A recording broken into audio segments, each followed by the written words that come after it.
Test, test, test. Audio's good.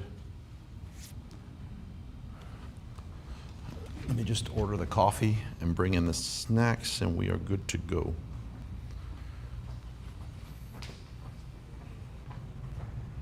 Can you bring those? I'll get them.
Welcome, man.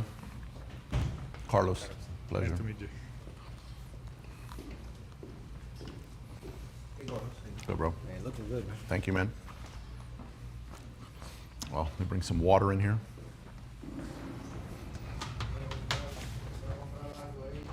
Any help? No, this is good. Thank you, man. Agüita.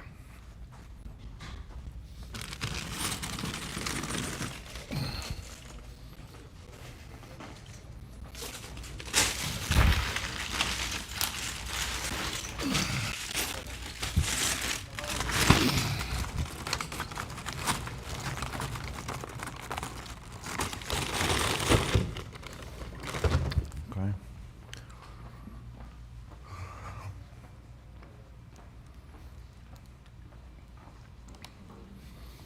All right, let me just order this coffee on Uber Eats and we'll kick things off. How's everybody doing?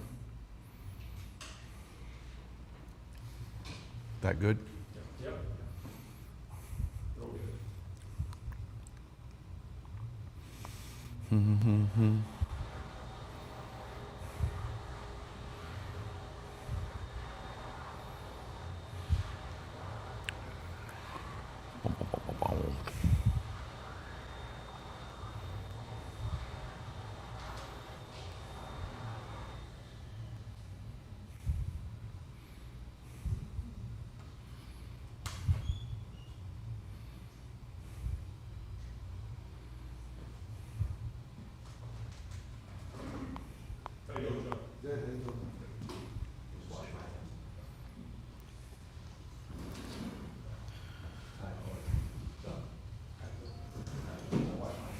Wow.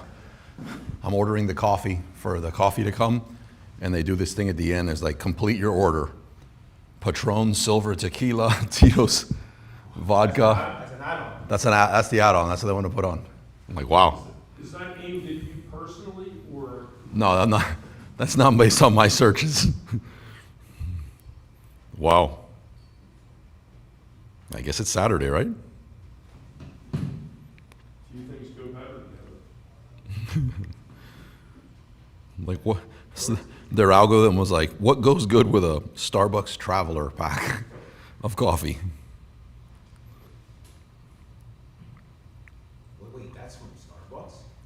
No, I like, so they try to bunch your orders together. Like, so I'm assuming if you order tacos from Chabella's right here, they think about what's nearby, so the same driver can kind of swing by en route and get you some stuff. So they show you. Is it like an Uber Eats or a DoorDash? Yeah, so I'm over at Uber Eats to get some coffee in here, and their upsell to kind of like scoop up on the way with your coffee was a whole bunch of hard liquor. So after you wake up, you get smashed. Get smashed, right? Again. Where's the orange chair? Oh. Gracias por el té. ¿Qué? O no he probado todavía. Pero... Pruébalo. Tómatelo tú a la noche. ¿Y eso? ¿Qué?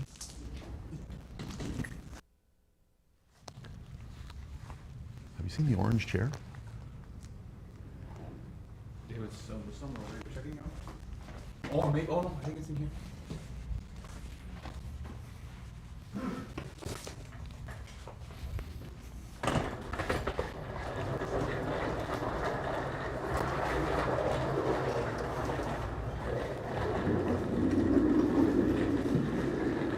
All right.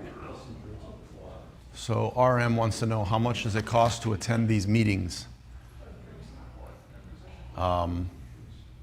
Your gas? Gas.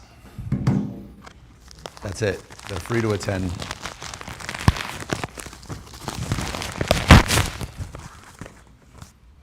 Oh. Nice.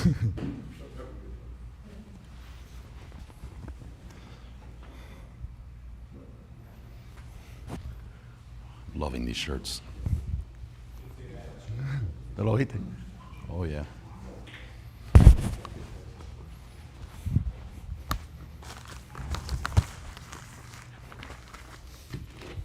All right. Sorry for the delay. I just needed to get the coffee in. Hey, welcome.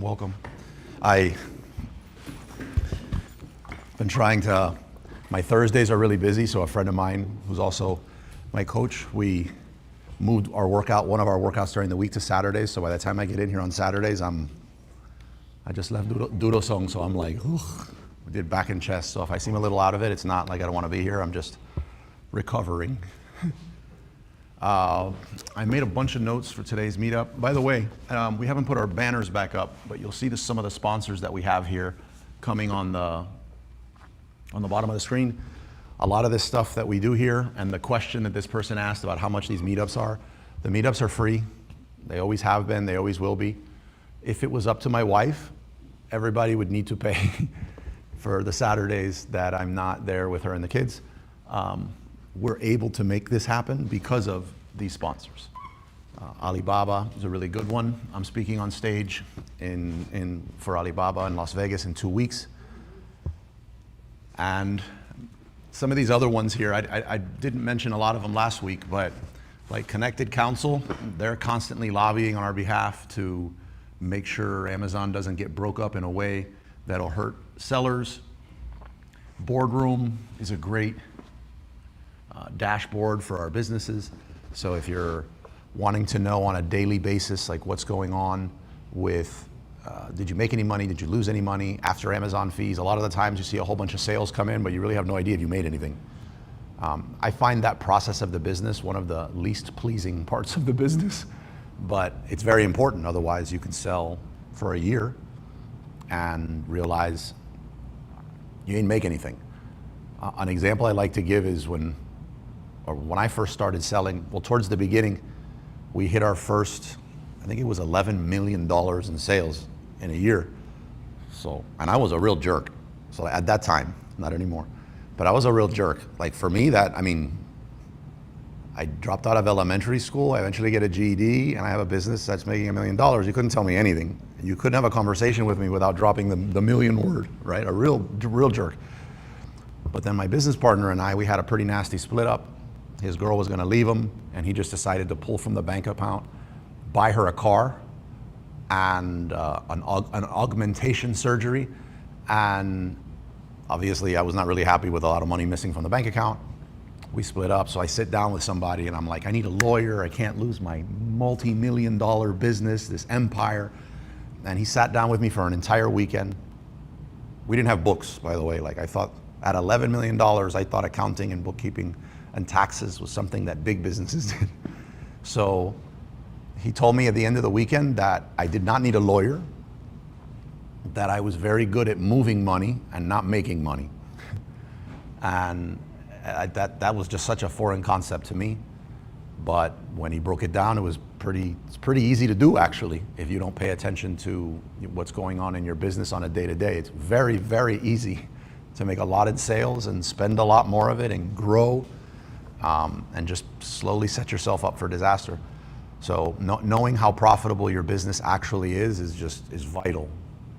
If you hate doing it, that's just one of the things that even if you want to delegate, you still need to be overlooking in your business. and I know this is the beginner hour, and nobody here right now is, well, everyone hopefully is thinking about $11 million, but you're like, I'm going to think about that later. But in reality, a lot of the habits you start right now when it's $50 or $500 that you're just making a habit of how much you spent and how much you made, that's going to continue compounding, and it's just going to be something you always do.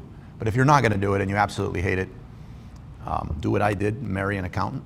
No, no. But you need to delegate it. But even when you delegate it, you need to look at that person and understand what's going on in your business. Yeah, because we're here to make money, right? Is anybody here not here to make money? Okay. A few more of these sponsors. E-commerce Chris. Anytime Amazon does those stupid things like suspend your account or ignore the fact that you have proof that this is a legit item, but they're threatening you with IP, and basically they're bullying you because it's not their intention to bully you, but you're too small to talk to a human, and their algorithm is too dumb to get you out of the loop that it's in. E-commerce Chris is his track record for helping sellers out in here is if not 100%, close to 100%. You're not going to go to him though, and please just say, oh, I'm a small mom and pop business. I can't afford your help. Just please help me. It's not going to work like that. I mean, he knows he's good. He knows he has a 100% success track record, and he charges accordingly. Still, imagine having a bunch of employees, your kids maybe in private school, vacation planned with your loved one, and all of a sudden Amazon's holding your money for 90 days and you can't do any of that and everything has to stop.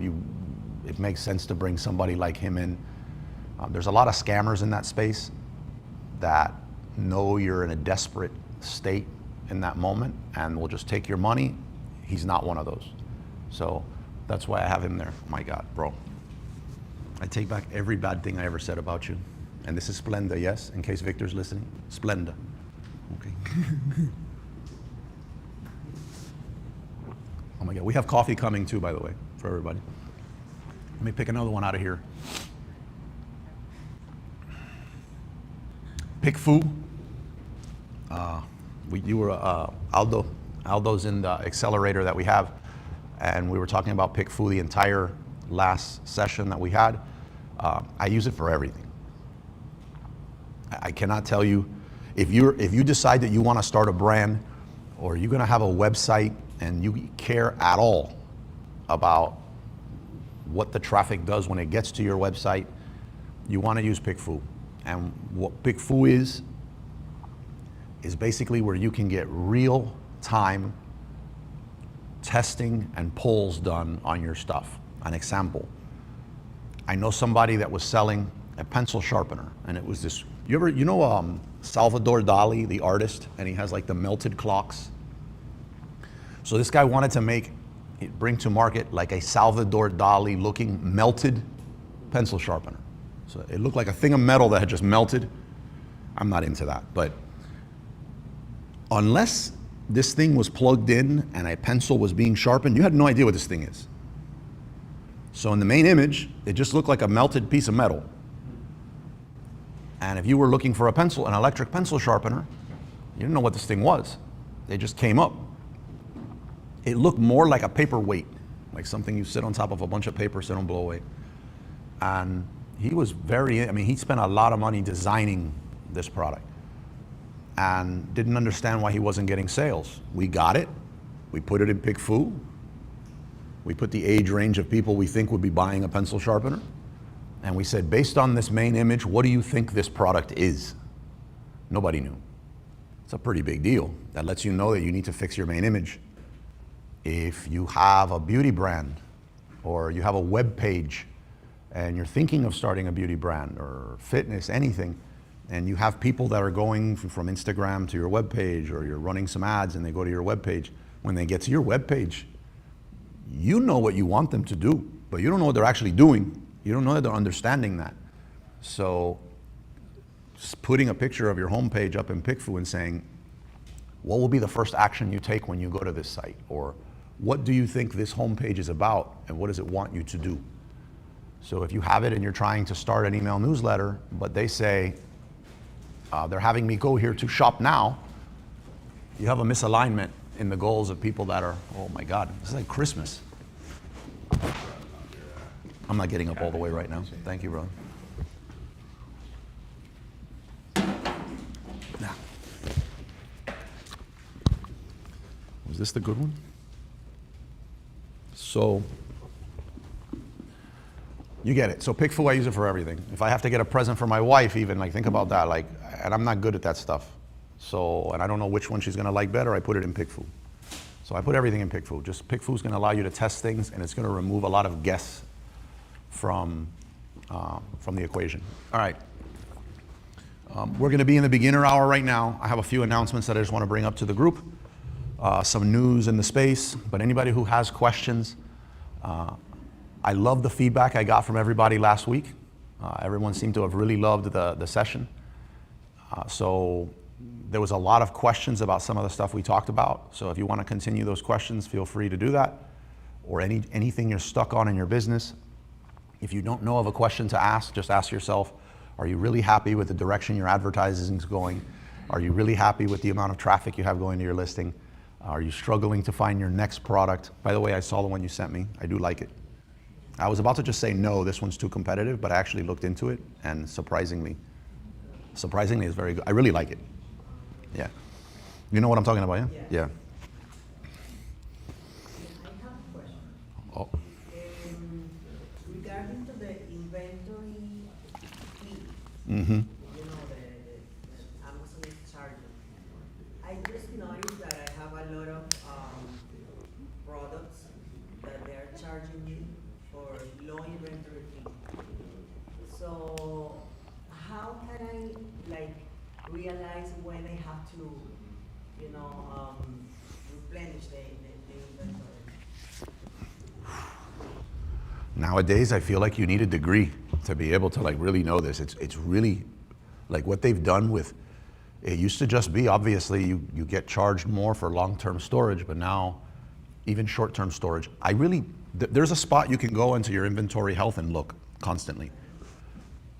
There's software that can send you alerts, but Also has a feature that you can put, send me an alert when my inventory in Amazon, is 20. correct.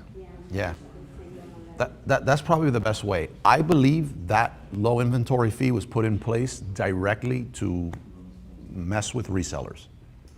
Otherwise, I don't really get it. But for those of you that don't know what it is, if you have too little inventory to supply products in Amazon, they're actually going to charge you a fee for that. So it used to just be stay as lean as possible, and the only risk you had was going out of stock if you did that. Something else that's different than this, but that you should know, is if you have a brand and you're sending products to Amazon, and let's say that you look and you see that you're top of page 1 on an ad, and that you're towards the top of page 1 when somebody searches for your, I don't know, orange jacket. That's just in the area that you are. That doesn't mean that that's where you're going to come up when people search in California, a different state. And the way Amazon determines that, there's a lot of factors that go into it, but it has to do with your inventory placement. So if the majority of your, say you're new and you just sent in a few products and Amazon really doesn't know, is this going to do really well? So you sent in a little bit of inventory. They obviously are limited on how much they can spread this inventory out across the other fulfillment centers. So I'm at the point now where we're sending a lot more inventory in the beginning so that we can get a wider spread of inventory. Also trying to, limit how many centers, because it's convenient, that your inventory is going to go to. In the beginning, going to more centers is actually advantageous for you. I'm no longer even looking at how to limit everything to one center. We're just going wide, and that's just a new thing that we have to deal with when it comes to shipping. How many units, sorry, how many units do you think that would be enough to spread out to the different? It depends on the velocity of the product. So, But at the beginning, you don't know. oh, for a brand new PL product? Yeah. That's such a good question. I don't know that there's a for sure answer. I'll tell you what I do. What I calculate is I'm going to send units into Vine, so that's 30. The next thing I'm going to do is I'm going to look at my ad budget, and I'm going to say, based on this ad budget, this is what I roughly plan on selling. Like, if I have a bigger ad budget, it's going to be more. If I have a smaller ad budget, it's going to be less. And then I try to send in about 6 weeks of inventory and be ready to ship in 1 to 2 weeks. Again, based on, are my predictions right? Like, that's kind of what I look at. I 100% never send in all my inventory, and I try to avoid at all costs, even though nowadays it's getting very difficult to send products directly from, say, factory in China directly to Amazon FBA. But nowadays, the way they're charging you for fees, it's very difficult to not do Amazon Global Logistics to AWD to FBA because you want to be profitable.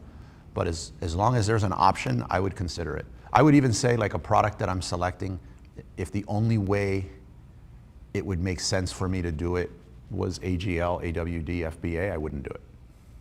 Like, I'd feel cornered. Like, they can do some AWD fees, which you know have to be coming, and I'm going to be in a bad position. Yeah.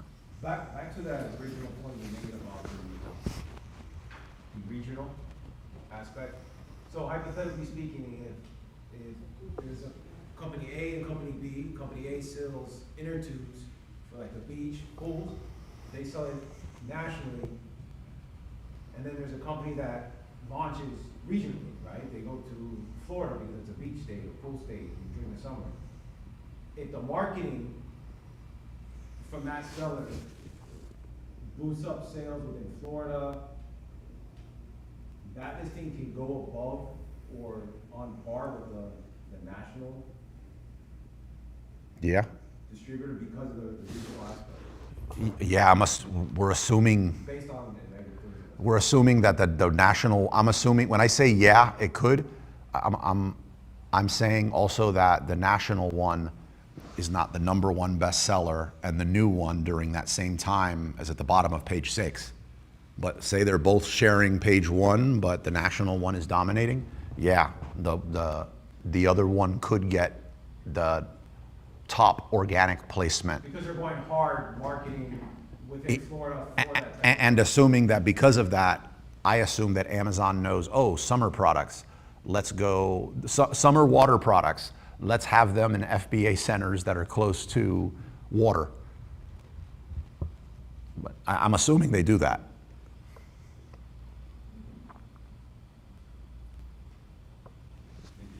Yeah. Another way that you'd be able to easily beat that national brand in page position would be TikTok campaigns. Right now, a lot of these bigger national brands in many categories that are not supplements, beauty, like they're grabbing TikTok pretty fast. But like pool products and stuff like that, probably wouldn't. Those don't seem to be doing really good with TikTok. And if you did that, it would be pretty easy to blow by a national brand, and you're on your first year or two. So, any questions on any of that? Yep.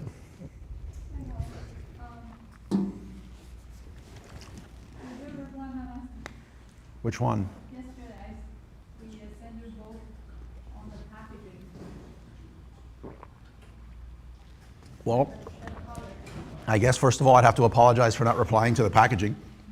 But it's okay, we can talk after the Yeah. we have a lot of questions. I guess since it's a beginner hour, I'll tell you probably why I didn't respond.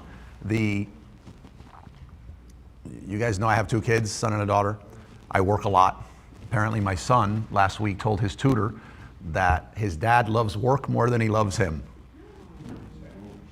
So the last 2 days have had me a little thrown off. So I've been spending a lot more time with my son, so I'm a bit behind on messages.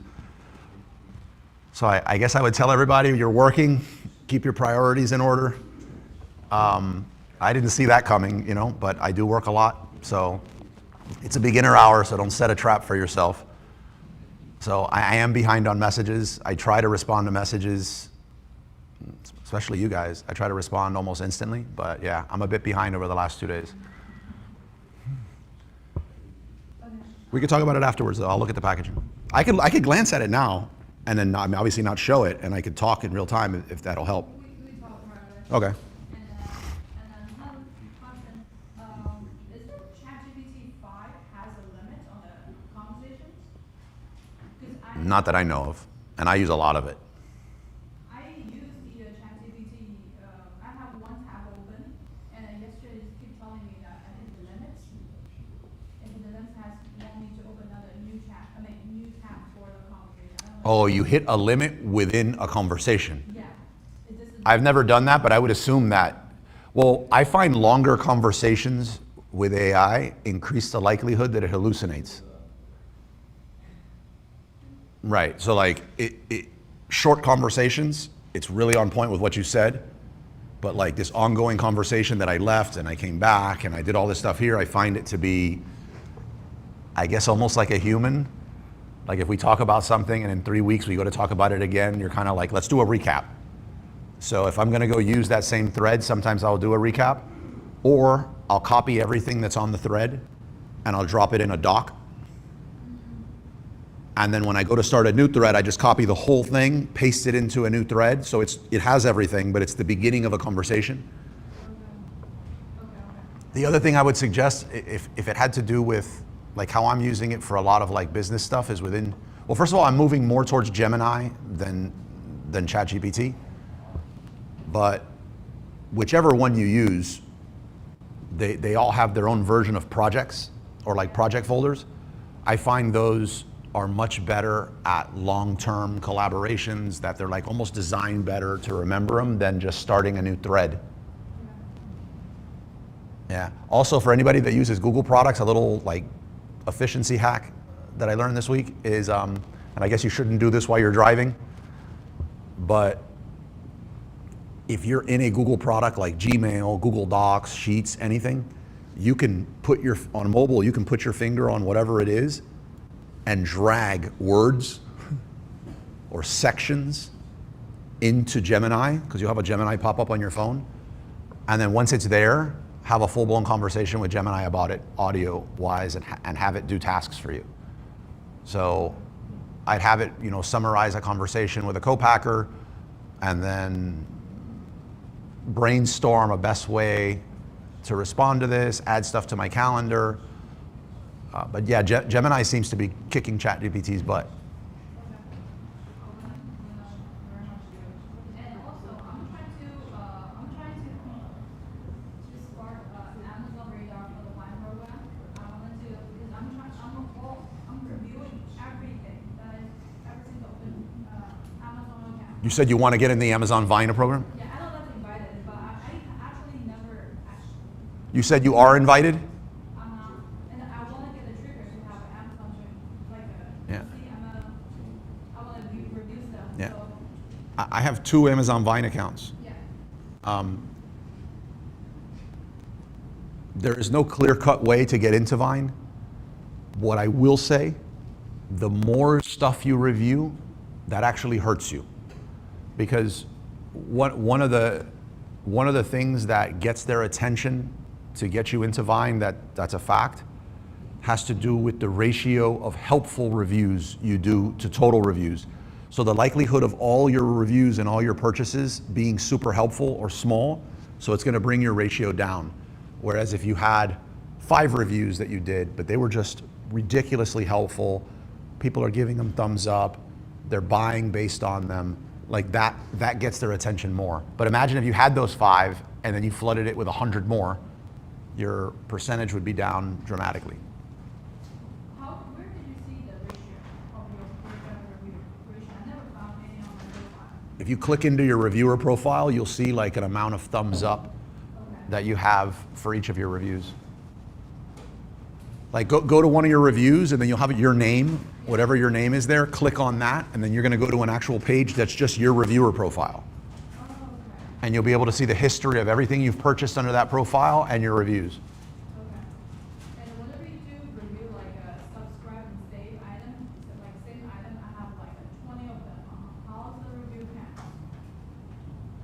No, you review the product once. You're reviewing an ASIN. You're reviewing an ASIN, you're not reviewing an order.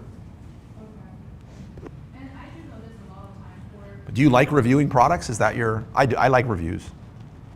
I tell myself to like me. Why? Because I want to get myself review stuff. I never review anything in my life. That's what I'm saying. Do you like reviewing? I'm trying to get what the angle is. Kind of. Oh, okay, no, that's cool. I always do. Like, I never leave negative reviews, but I like reviewing stuff. I always have. I still haven't had. Because I do notice that if I leave a negative review, people tend to like it more. Like 3 star, If you leave a negative review, people like it more. Like, oh, they don't like it. It's very helpful. oh my God, definitely Christmas. What is this? What is it? Oh, go Finns. All right.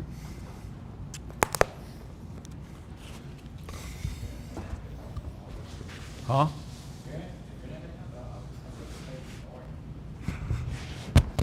I think I need coffee today. Okay. Yeah, tend to leave like a negative review, like 3 star and a 1 star. It tends to like people helpful that want they love pick up on for somehow. Yeah, I never leave negative reviews. I guess my logic is, like, if I go have a bad experience at a restaurant or something like that, I just remove my business from that person. I'm a really big referrer. I'm a really big referrer of stuff. So if I use your service or I liked your whatever, I'm like a referral machine. Like, I'll send. And if it was bad business, I guess like the testosterone side of me wants to like cuss you out and make you feel bad, but I just don't give you business and I don't refer you. And then have a lot of different businesses like restaurants and dance studios and like all this jazz. And one negative review actually hurts the business. So like the business owner in me is kind of like, if anything, I wish I could just sit down with the owner, because usually it's like the manager or like somebody having a bad day. And I'm like, man, if the owner who started this had any idea what you just said to me, So I don't know. That's just my like. So whenever you think you got invited by Ryan, and which product you got most helpful, right, in your review history? I got invited to Vine close to 14 years ago. And I got invited to Vine because that was around the time I think Yelp and Foursquare and all that stuff there was coming up. And I left a lot of reviews on Yelp and Foursquare. And on Yelp, you become like a Yelper once you leave a lot of reviews. And Amazon was trying to find unbiased reviewers out there. What I would do to launch products back then and get reviews was, like, if I wanted to launch a coffee product, I would go onto Yelp and Foursquare throughout the world, and I'd search for coffee, say coffee houses, and then I would look at the reviews, and anyone that put like great product, love it, or thumbs up, I'd ignore them. But anybody who left like this like 3-paragraph long thing about the latte experience they had or something, I'm like, that's who I want reviewing my product. And then I would just, you could contact them straight through the platform, and I'd be like, hey, I got this product. I really loved your review. And that's how I would build email lists and launch lists, and I would do it all. You can go to Groupon, you can go to Foursquare, you can go to Yelp. You can still do that. It's just now, if you just send too many messages in a single day on the platform itself will like suspend you for a week. So you need to be active enough to where it doesn't look like that's your only goal. And then by that time it came around, I had exited a few brands. I knew how to build email lists, so it wasn't worth it. The other one I did was I would print out a piece of paper.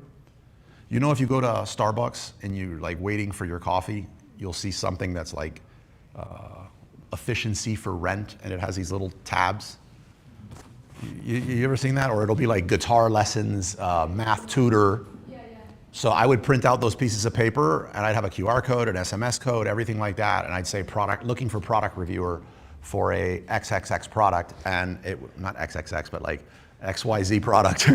and then I would just post them. I would post them in my local Starbucks, and then I'd give them to people. Like, I'd go to TaskRabbit, and I'd say, hey, here's 100 of these, post these at these 100 Starbucks over the next whatever, because you're allowed to, at like Panera Bread, Starbucks, post those on the message boards.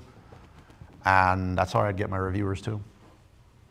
That's pretty smart. Yeah, thank you. You're welcome. I've seen the new policy of the variations that starts September 1st. Yeah, you guys better really check your listings on that. Yeah. I did it, I downloaded the list, I go to ChatGPT, so please tell me if this is going to be. And it's, Isn't that wild that we can go to this AI thing? Because you used to have to pay like a consultant for that. yeah. And you were working with some like random, who knows what, if he's gonna rip you off on Fiverr type of thing. Yeah. And now you could just go to your like AI right there on your phone, and it's pretty accurate. Yeah.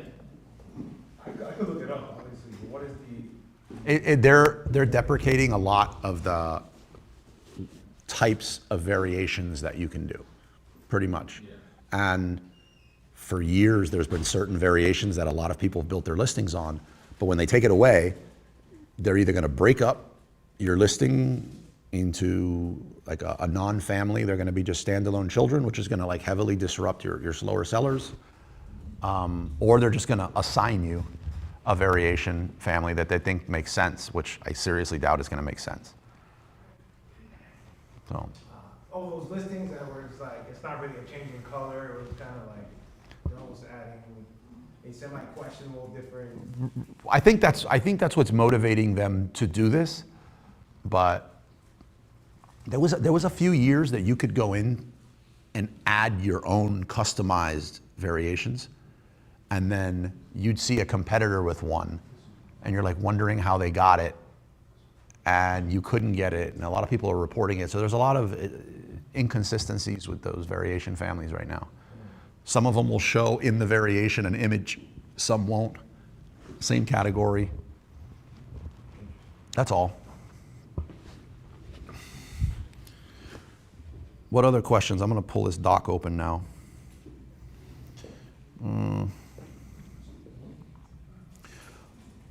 Okay. A few, and we'll get more into questions in a second, but some updates here for the group.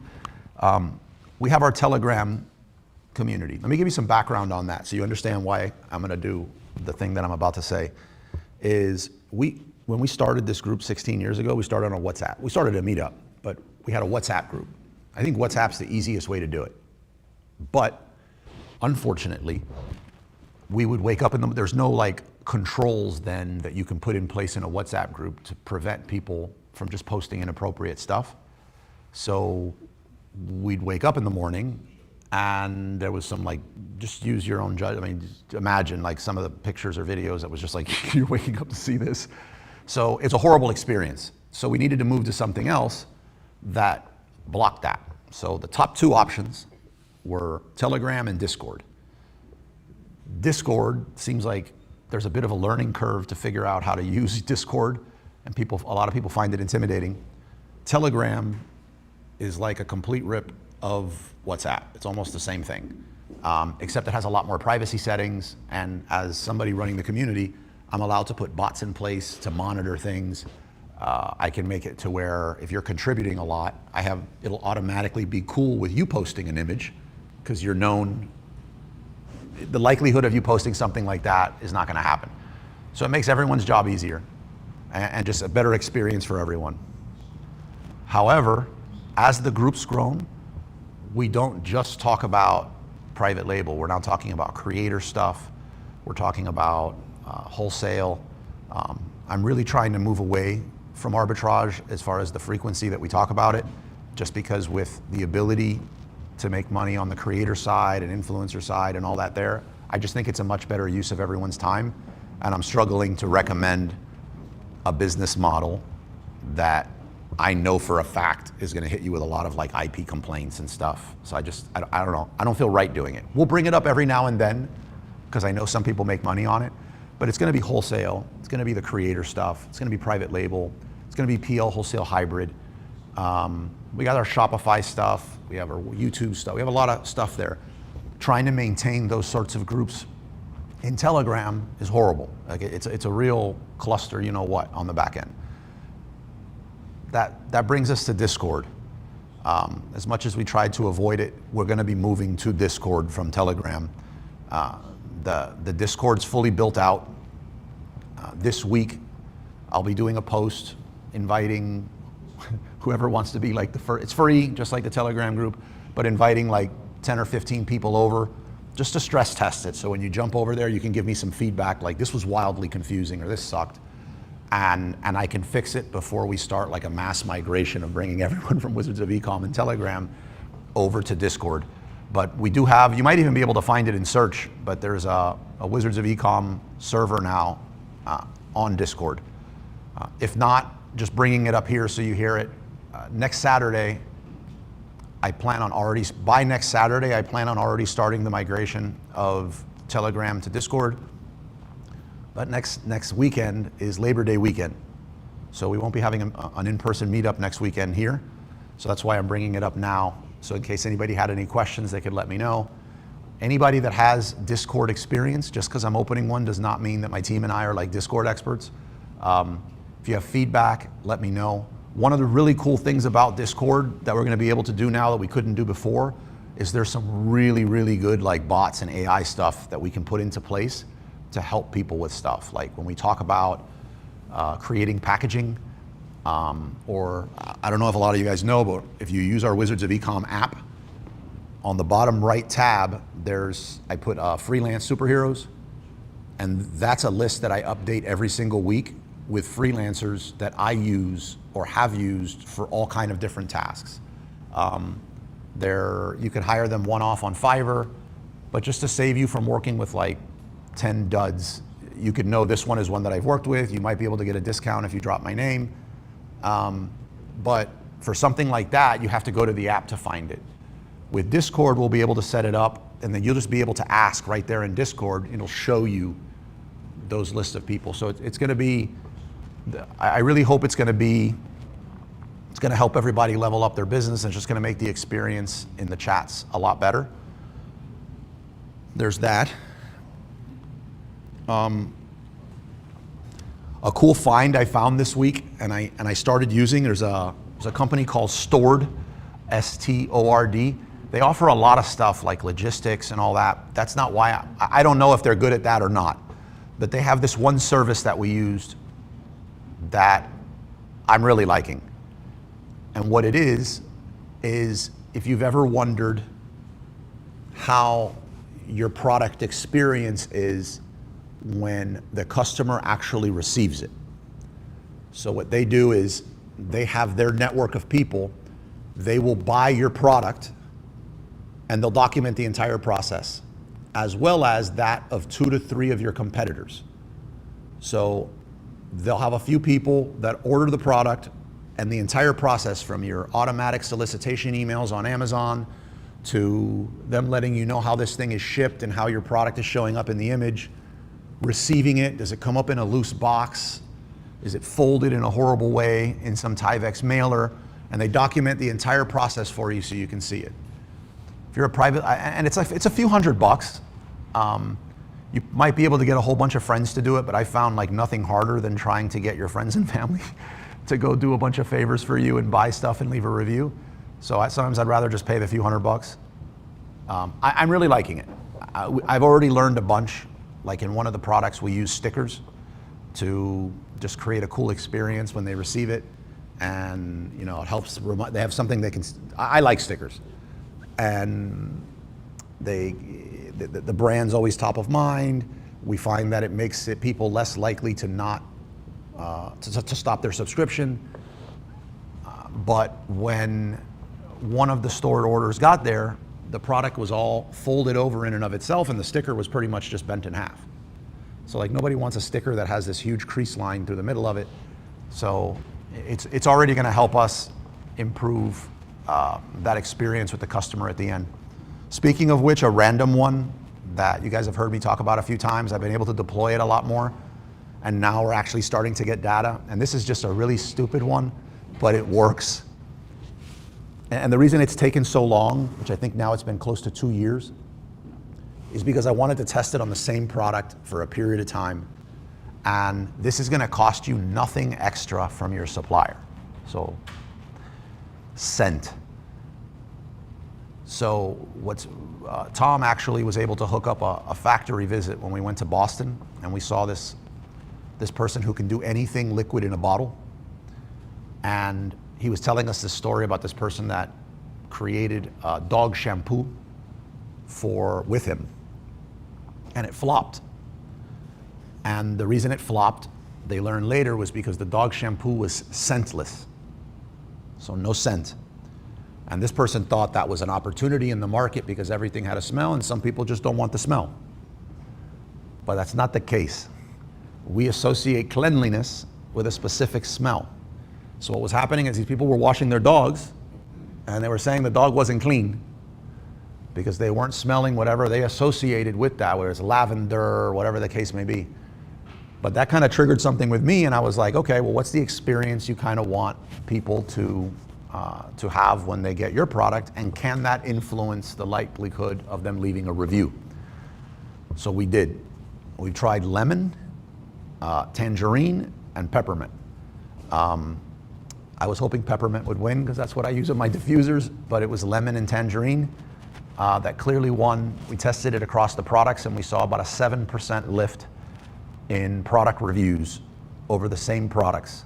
It cost us nothing to add that scent inside the product at the factory level. They literally just spritzed it, and when the person received it, they opened it, and they probably didn't even know, but they felt like they were receiving a fresher, newer product.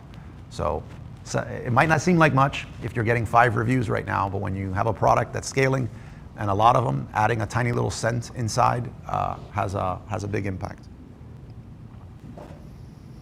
Last bit of news is you'll hear me announcing it.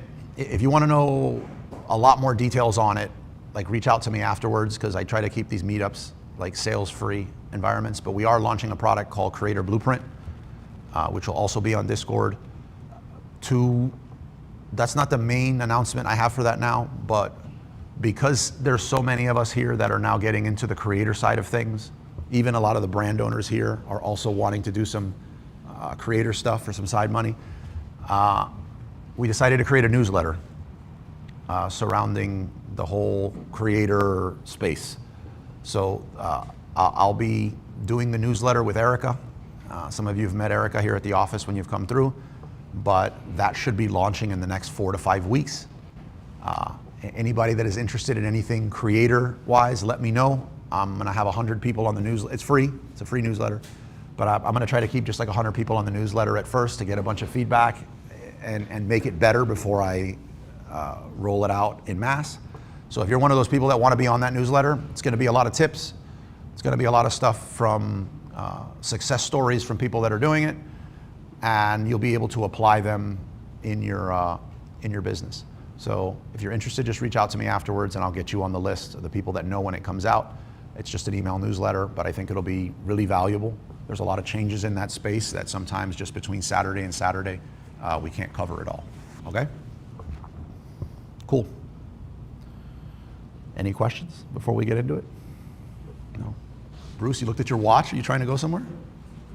Is that what that is? I was waiting for the, getting past the year hour. I'm glad you made it. Okay. Oh my God. Do you know the brand called Touchland? Do I know which one?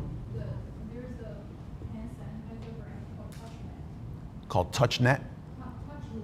Touchland. Touchland. Yes.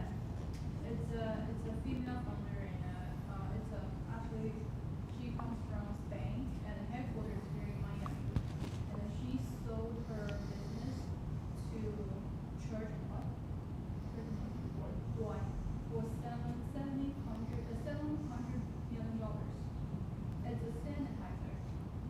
And She sold her sanitizer for $700 million? yeah, $700 million. That was impressive. Good for her. Well, there was something like that. Just you pretty much see everywhere, like she can make that big and success.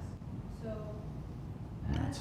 as entrepreneurs, Mm-hmm. we feel like if our product, you don't want to just have like a pop-up brand, like you have it, you sell it, you have it, reach a certain level, you sell it, and then you just wanna, if you wanna have like keep rate your product for bigger enough to spark someone else bigger company like Church and Dwight, that whole company have I wanna buy that brand.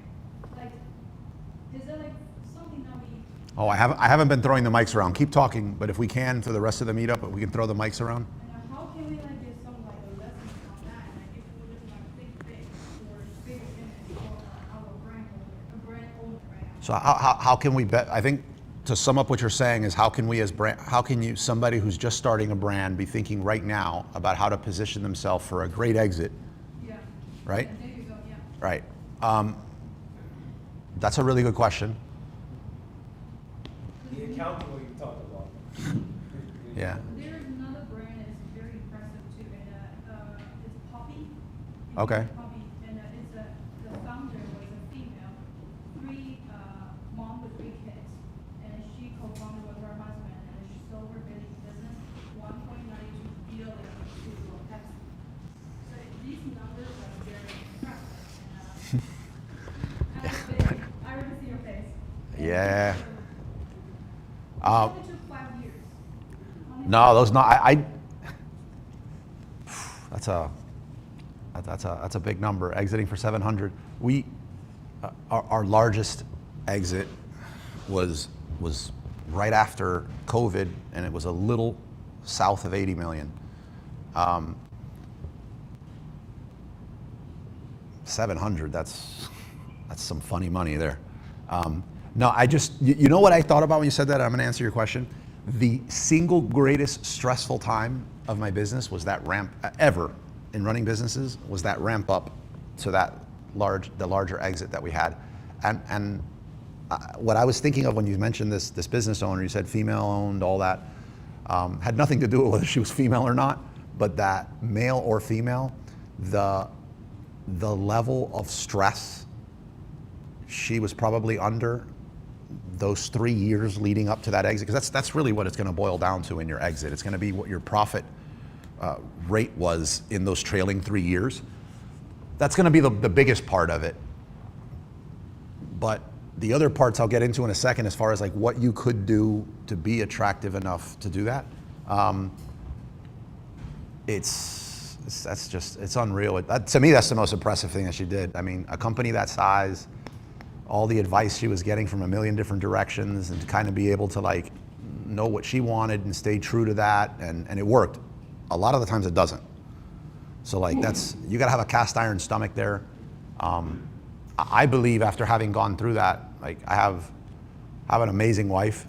I wouldn't have been able to done a fraction of the amount of things that I've done without my wife, but things like the person you're with, it really has a lot. Like we're talking about her product, we're talking about all these other, her business, but there's like so many intangibles there that allow for something like that to happen.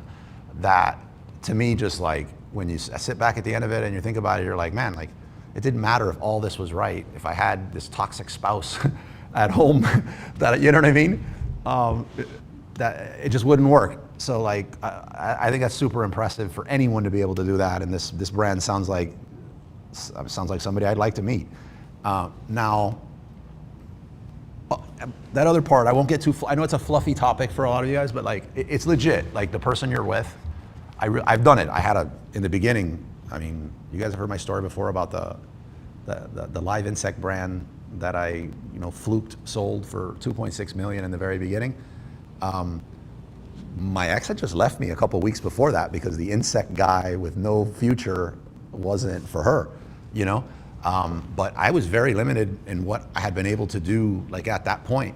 And then I wind up meeting my wife, and that really, like, if you're with the right person, like the limits of what you could do, there might not be any, so that has a lot to do with what we do. I mean, look, this meetup, this community, we're the largest community in the world, 7 locations around the world. I don't know another spouse that would let their significant other be gone every single Saturday. I've done 1,600 meetup events. You know what I mean? So yeah, that's a big one. I'd be curious to know who's her person. So what are things that you can do when you're first starting off? One, don't sell a Me Too product. If you are gonna sell a Me Too product, spend a lot of time differentiating it. Like in her case, she sells hand sanitizer. That's kind of a Me Too commodity product. I bet you when we, peel the onion back, so to speak, there's a lot of differentiators that she did about her product and why it was different. Another one is the things I try to emphasize to everybody here, which is email. I've successfully started and exited 17 brands over the last 16 years. None of them, except the last exit, which was the roll-up I told you about, were to an Amazon aggregator, which is, there was a period of time where these aggregator companies were getting together and they were just gobbling up these Amazon businesses and paying multiples that they were just insane. Like, the only reason I sold the last 3 brands in a roll-up was they offered me over 7%. Like, and I told them in the early conversations that I wouldn't pay 2% for this business. It was kind of as high as it could go. They paid 7%. I'll take it. Everyone I know who sold during that time, they still haven't been paid, because what they worked out with you was, we'll give you this 100K now on your $15 million exit, and then we'll pay you out over a period of like a whole bunch of years. But they sank the companies, right? Like, what we do as operators in the business is actually, go figure, it's kind of hard. And it changes all the time. You can't just bring in some cardigan sweater wearing Harvard guy and do this. So, of the brands I've known before that, though, before that period that exited, they all had one thing in common, is that they had an actual brand. They had a very robust email list. They had an active social presence. And usually with the owner, they, again, I feel like I'm getting fluffy with you guys today, but like, they believed in something. Like, there was a mission behind it. Like, the reason this person got into this toothpaste wasn't because helium-10 said there was an opportunity. They got into this specific toothpaste because their son or daughter was struggling with something that was in this toothpaste, that in all these other toothpastes, and they were in there making all these different formulations in their kitchen, and they stumbled upon this. You know, there was a real mission behind what they were doing. And that, let me tell you, growing a company to $1 million is not hard at all. Growing it to 10 million is usually a matter of, you have access to credit and lines of credit. Beyond that, I mean, it's gut-wrenching. Like, you've exhausted all the normal places you can go for capital. Everyone wants equity. It's hard. So you need to really believe in, all of them had that. Yeah, all of them had that. The other thing they all had was, that was their only focus, to the exclusion of all else. There's that, you guys have heard of that 4-burner theory? Yeah. That was heavily in play, and you have like health, family, business, and there's like another burner.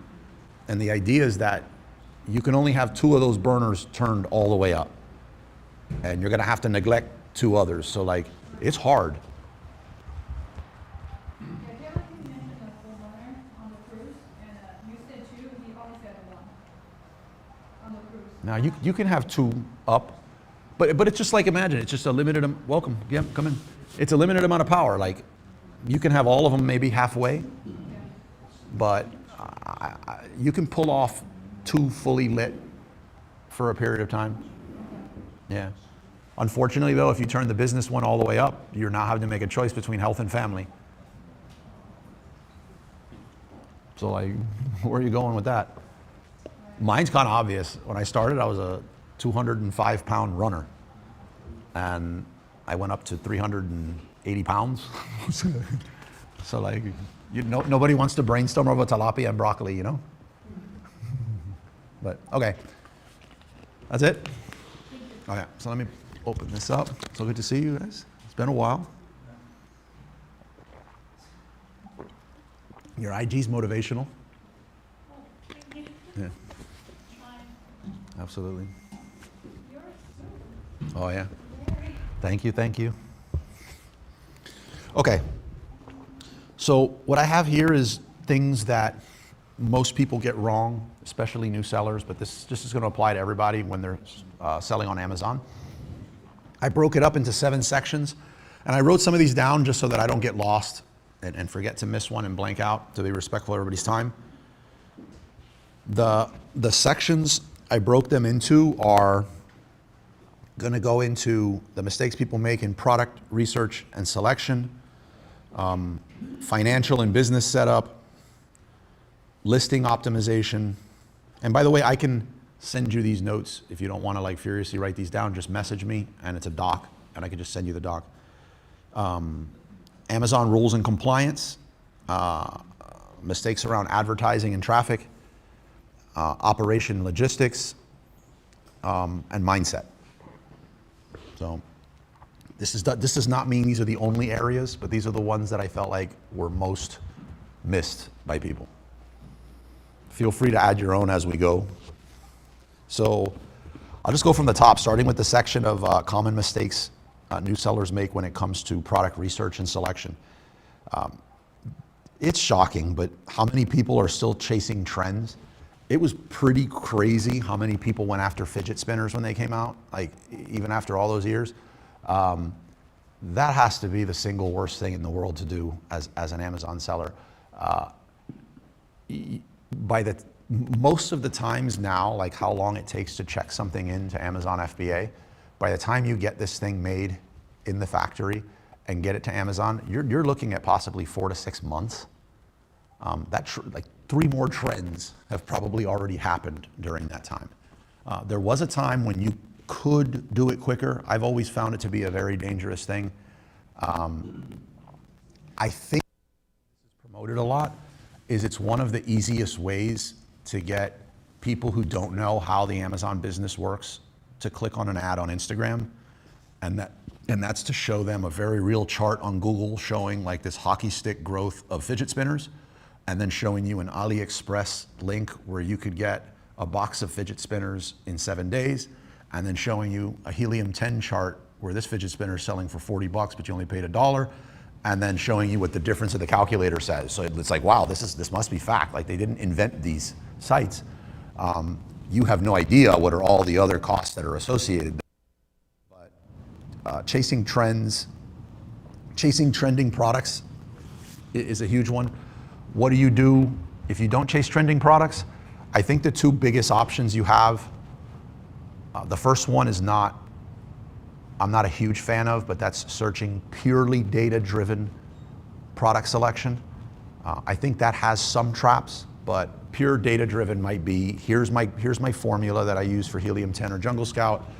You know, this person has more than X amount of reviews, the product weighs less than X, and you have this formula that you put in, and that's some data-driven stuff. You might get a little more advanced and pop open Data Dive and go a little further into, you know, what the actual keyword allocation is amongst your competitors.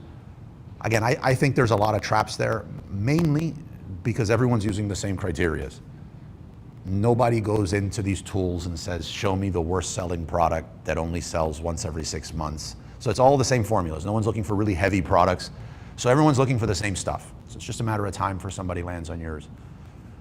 I guess if you were doing this and you also decided with what you saw you were going to highly differentiate, there could be a case for that.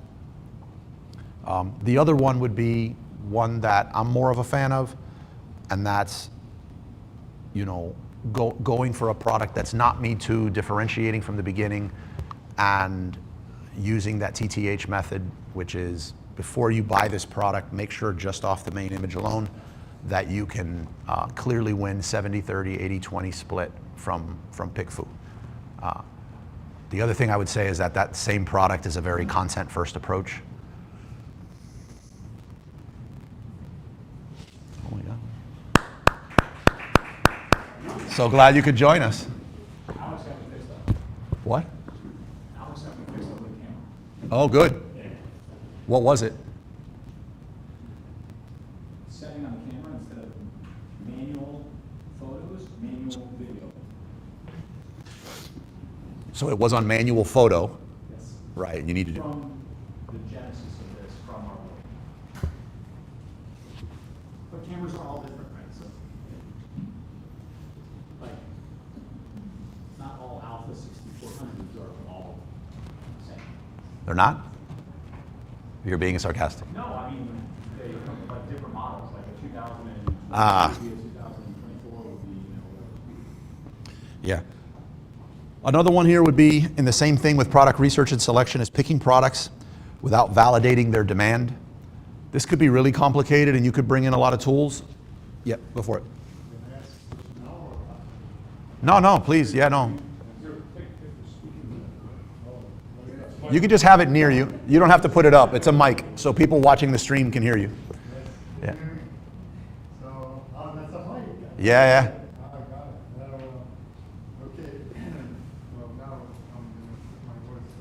Yeah, now you got to sound, yeah. Get the podcast voice going. So, as far as differentiating the products, are you talking about like design? Like creating the design for the product? Are you talking about differentiating and then just adding something? A lot of people do that. Yeah. So, let me stand up for this. We just covered this in this accelerator class that I'm in, and that is, I have this scale of differentiation, and I'll try not to go too long into it, but when we say differentiate, we're also talking about defensibility, right? Because you could change the color of something, but in reality, so can your competitors, right? So I have a scale, and you should know what the scale is. So in case I miss one, you can call me out. But my scale that I have is 1 through 10. On number 1 being, they're all going to be types of differentiation, but on one end, it's going to be the least defensible.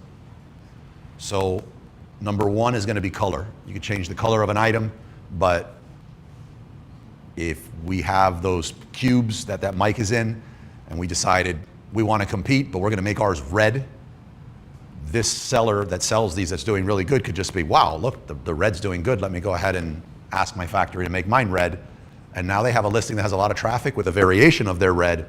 It's not that good for you. The only example I've seen of a color differentiation that did wildly better is if you were to look up on Google angry orange case study, and that's of a product that's like a carpet deodorizer that the previous product looked like something out of a vape or like a hookah shop, and then they turned it into this angry orange looking thing that just jumped out at you on the product detail page, and the competitors didn't follow suit for a while, and the difference was about 19 million more in sales. So, right, everyone's attention there. 19 million gets everyone's attention. So the next one is going to be quantity is a type to differentiate, and you could add multiples to the same thing. Again, it's very easy for people to bundle a bunch of things together. Your third one is going to be size. So an example I'd want to give, well, I've given a different example before. I'll use this. Let's say you wanted to get into thermoses or like those water things. Changing the color on your gym thermos, you know, like, or it's not a thermos, it's a water bottle. Changing the color on your water bottle, selling a 2-pack, that's But if you differentiated the size or the shape of it, that would be pretty big.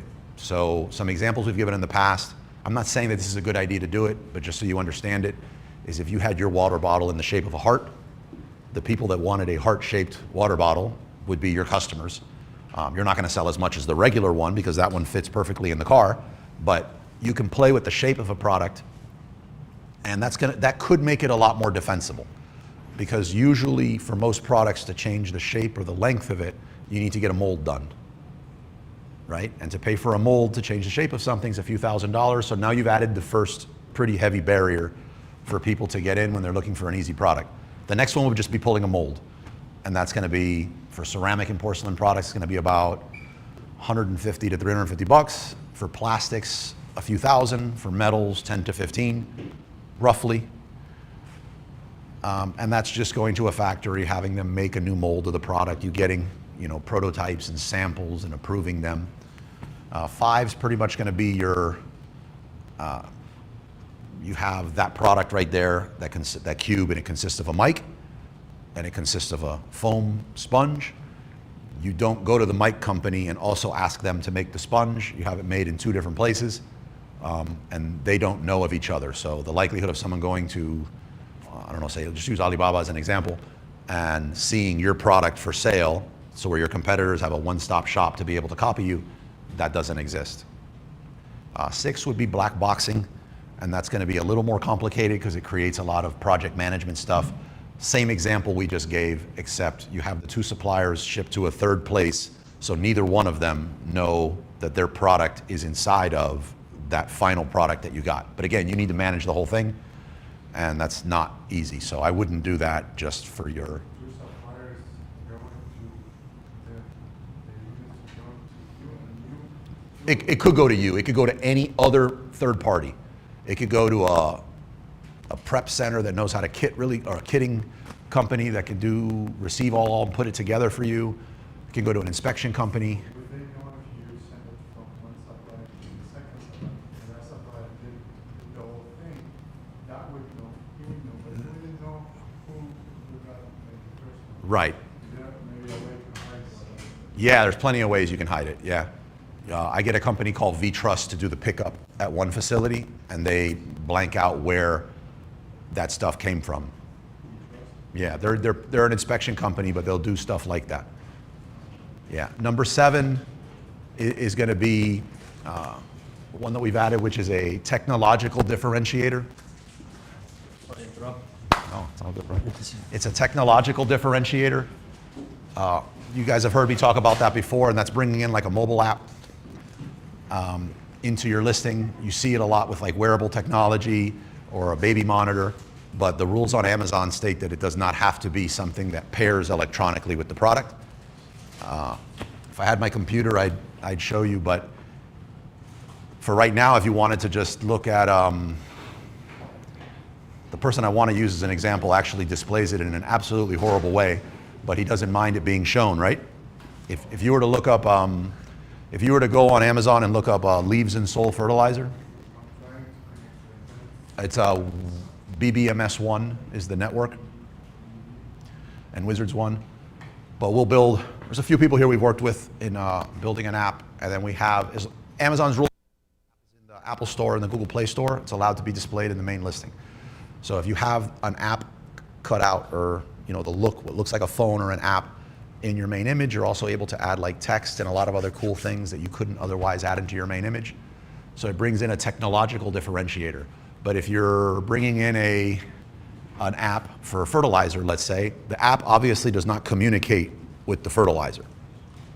But the app could be instructions in the app that show you the amount of fertilizer to put and when, depending on where you live. It could be, Tom recently used ChatGPT to create a calculator. So there could be a calculator inside that allows you to input some details and calculate that for you. So there's some creative ways that you can bring the 2 together. If you have a beauty product, anything, show an app. The only time I've seen an app not work was for an urn. For like an urn where you'd put somebody's ashes when they were cremated, and the people were offended that we were doing some kind of technology. Prayers. Grieving, how to grieve after. But that's the only time I've seen it not work great. 9 and 10, 8 is going to be your, I'd say, re-engineering. And that's going to be, say you have a tabletop game, it's 23 inches. You work with the factory to IKEA it and make it consolidated to where it ships and it's no longer oversized. Now, you saving on the oversized fees allows you to pretty much dominate the category on ads. 9 and 10 are going to be your design and utility patents. So when I say differentiation, I'm kind of implying that, yes, don't just differentiate to differentiate, but differentiate to allow yourself to have something that's defensible. That help? Yeah, I actually asked that because I have a question. Sure, yeah. Come on, let's do it. That's why we're here. So, the following question is that, so from what you said, there's a way where you can make the design. Mm-hmm. There's a way where you can differentiate easier, like you said, 1 to 10 scale. And like the color, size, all this kind of quantity at those simpler things. there's ways where you can do designs. Now, the first ones are easy. They don't take much time. You can really, figure out colors or simply.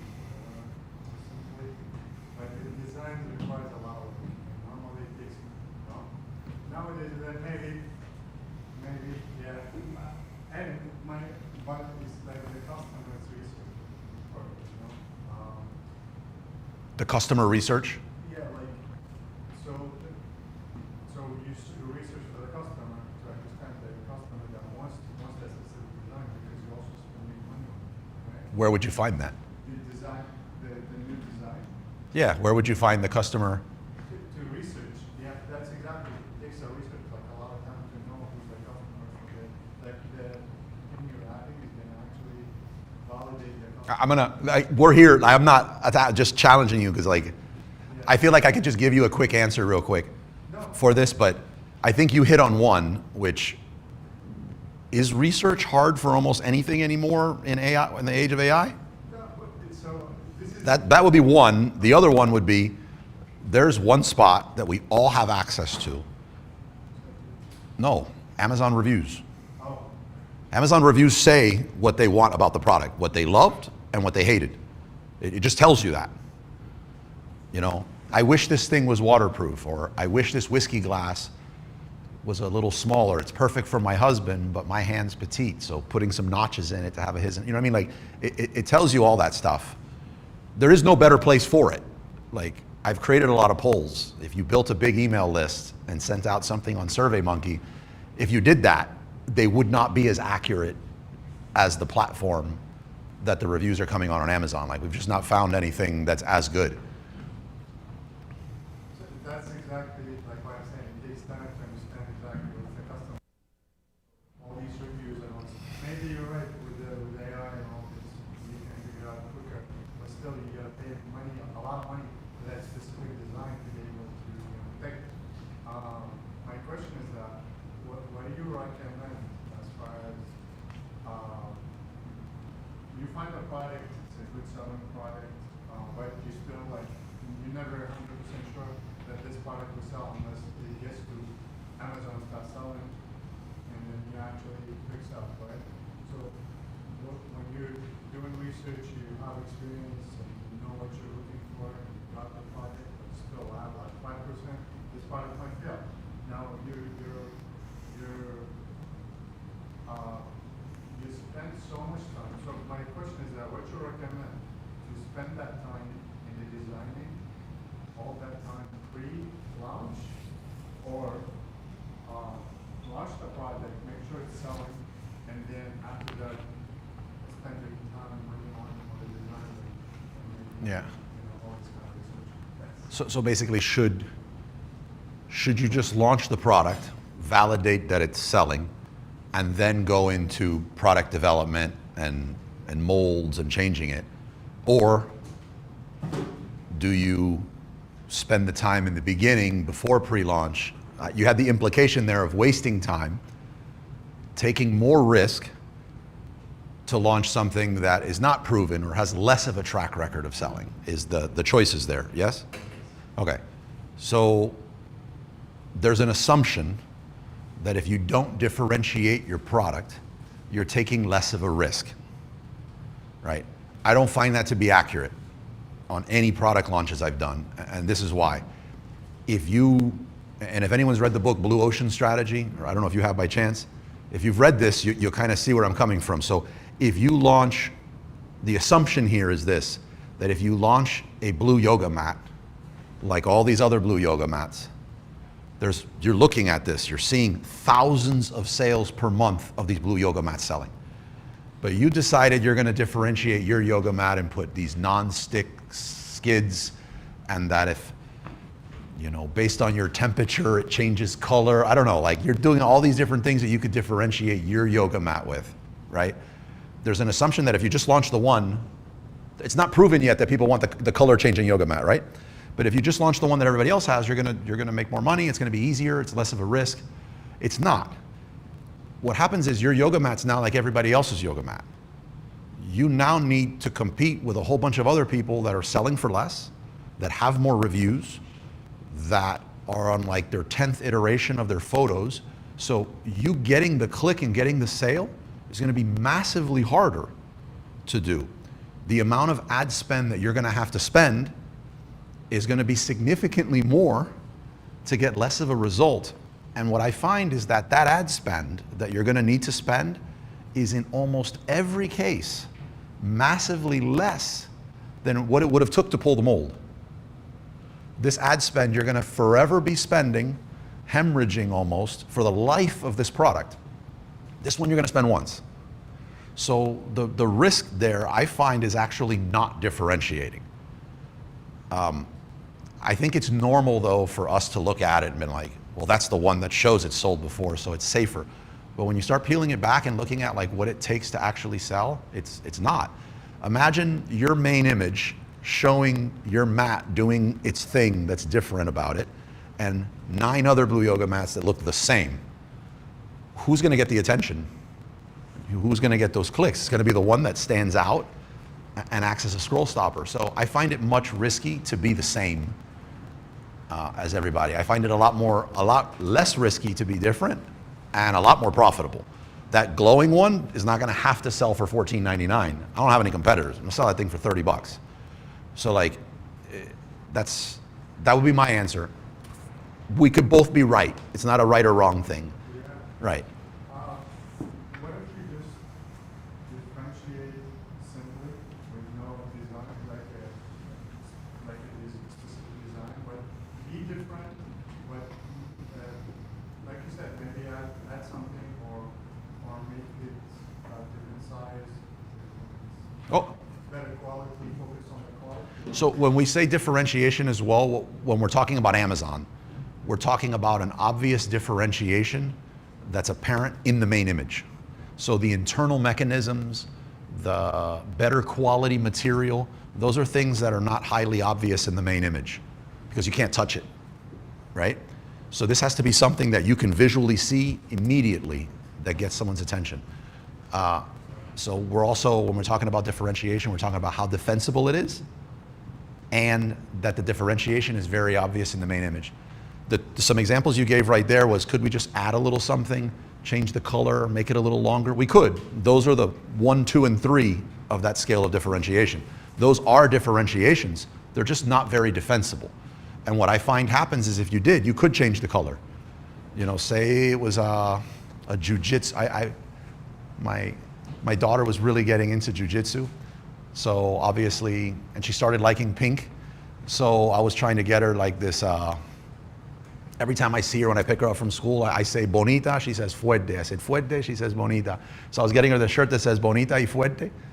And it was gonna be like a pink camouflage. So I was like, if I do that, I gotta get her a pink camouflage belt and a gi. And I'm looking at all this. There was no pink, it would have been different. All the other gis, what they wear in jiu-jitsu, all the other gis there were black or blue. I didn't see a single chick gi, right? And I would have differentiated. That would have been different. I bet I would have gotten some sales in the beginning, but before, it's a textile fabric product. How quick it is to crank those out from a factory that makes that is almost nothing. What I've done now, if it starts selling, is I've done free product research and I have validated a product for these established competitors that are out there that are selling thousands per day. And within 90 days, they're going to be selling a pink camouflage gi on their listings. They're going to sell it at a better price than me. I'm going to get starved out and I'm going to be sitting on a garage full of gis. So that's what I see that normally happens. We actually have a pink camouflage product in the background, which was right? You did the pink camo. You did the pink camo. The dripper. We sold that eventually, yes? Eventually, yeah, but it didn't move anywhere near. Girl power did not help there. So I don't know. Again, I'm just sharing my opinions. It's not that your opinions are wrong here. Like we could just do it. Just start. I would just be cautious. Would be my advice. A lot of people say there's, everybody have different ways. I say no, there is one way. I disagree. I think your way is the way.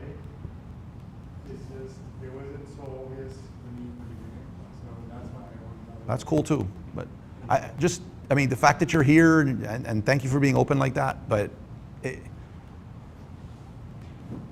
plenty of people here have done something a different way, or they're like, yeah, that Carlos, that works, but I want to try this.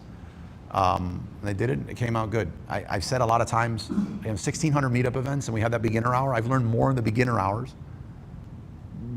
than I've learned as a seller my entire time selling. And it's just because somebody says something and I'm like, no, that's not how it works. And they're like, yeah, well, that's what I do. And then sure enough, they come back and show me and I'm like, wow, you know what? It's been a long time since I revisited that. Like that makes sense.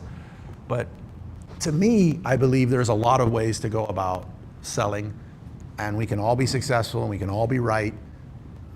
I would start, the only time I draw the line, especially here, is if somebody's saying, no, the way to do this is this, and I know it's against terms of service, and I know it would get someone's account suspended, then I would just call that out.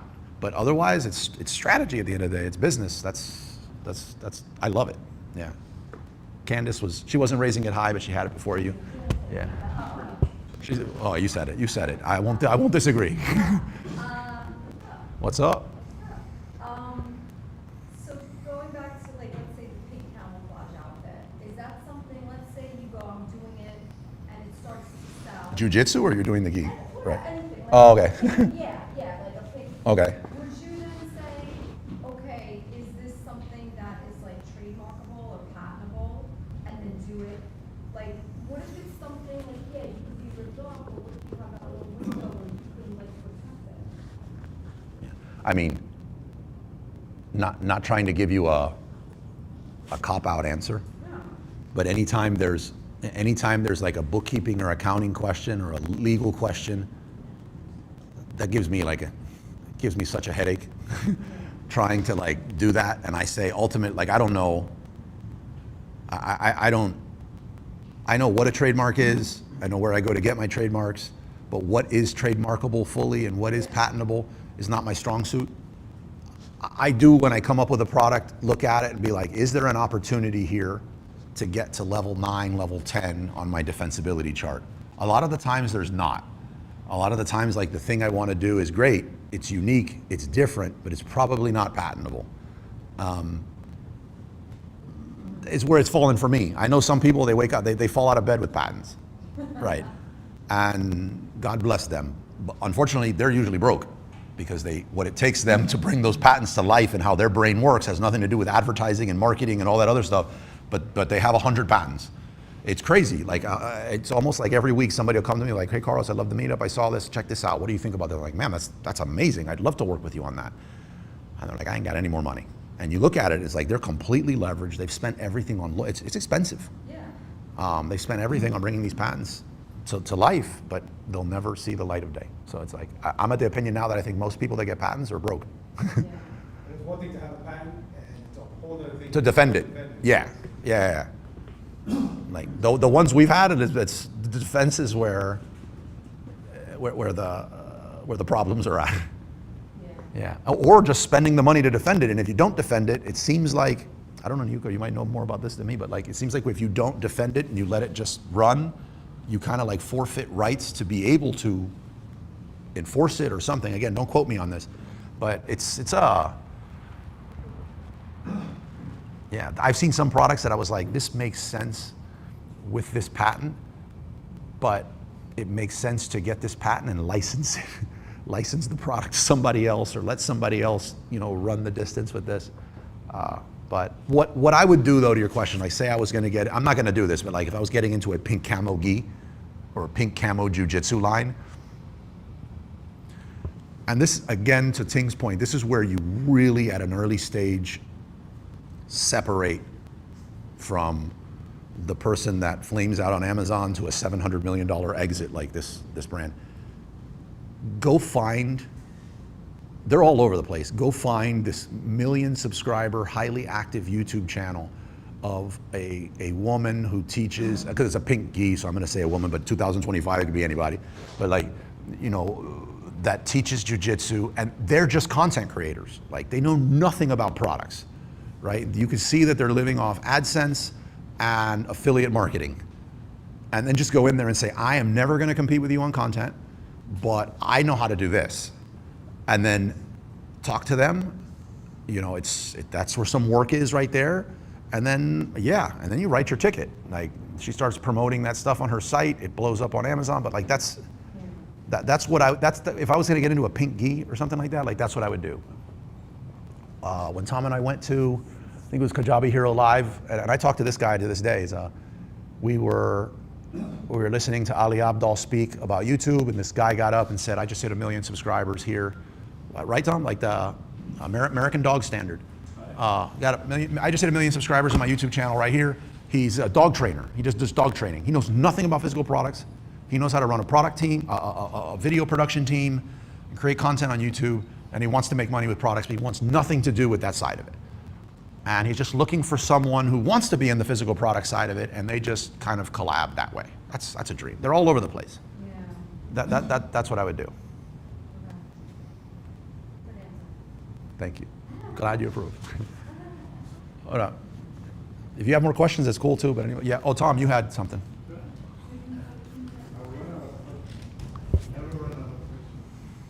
No, but bring. We're here on a Saturday, bro. We could be anywhere, so like, bring the questions.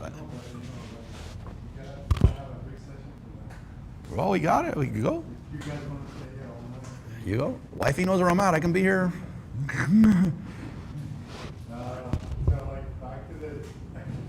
Oh no, the guy behind you had the question. He's gonna. The two back there. The guy in the middle and the young gentleman in the back in the corner. He's gonna. With the going back to the differentiating thing, now maybe this is more geared towards Amazon. Could you differentiate? Like, I can see this being hard. I may know your answer, or I feel what you're probably saying. But could you differentiate with like, okay, this item's like maybe like a beach chair. Materials. This is better quality. No. Would that be a defensible thing? Or maybe like a food item, like this is higher quality ingredients, this is better for you. Yeah. So the first one. Anything you do different is differentiation. But when we're talking about Amazon, differentiation is something that is very apparent in the main image. So the example I give is if we're talking about a coffee grinder. Can you hear me good, by the way? Yeah, if we're talking about like a coffee grinder, like a tabletop coffee grinder, and you're all of them have one ceramic burr grinder in the inside, and yours has 3. Yours is like by far the superior product. But you can only see those ceramic burrs if you take this whole thing apart. So when this grinder is put together, probably looks like almost like any other grinder that's on Amazon. So for the purposes of differentiating, to stop the scroll, be a scroll stopper, get more clicks, everything, for the purposes of that on Amazon, no, it's not differentiatable. So your beach chair has a stronger material. That's gonna be really hard. Now, when you're running video ads on Amazon, there's a lot of brands that have shown really good that wanna show how tough their product is compared to others. Be really good. It would be showing like me when I was at 380 dropping in the beach chair and just collapsing it, and then somebody else dropping in the beach chair and it's completely fine. Like that shows like, wow, this is a tougher material. And people that are watching that ad, they'll get it. There's a guy in our Tampa, Wizards of Ecom Tampa. He has this belt that it's a magic belt, and it no buckle. It actually looks like a karate belt. But instead it just like loops on itself, connects, and it doesn't come off. It's strong. And he's got a picture of it around his waist, tied to the back of a car, and he's down in like this football stance and he's pulling the car with it. That communicates that, but that's in the video. Someone needs to actually see the video to see that. You're not gonna pull that off in a main image and comply with Amazon's terms of service. So really difficult. Now, if you were bringing in a technological differentiator with that app, and in that app splash screen, maybe you had a person that you could clearly see look like the belt was pulling a car, maybe. Your other one though about protein count. Food, like, oh, this cake mix has a higher quality ingredients, so we get a more fluffier cake. Like, Yeah, most people don't know what a high protein count is. Most people don't know what a high protein count is in protein powder, unless you're really into that. And then when you see something and it says high protein, 15 grams of protein, you're kind of like, what? you know, what is this? But if you don't know, like it's not going to impact you. And then just saying highest protein, you're kind of like, people are just like numb to that stuff. Yeah. Food, the way you differentiate with food is going to be flavors, blends, you know, which again is going into flavors.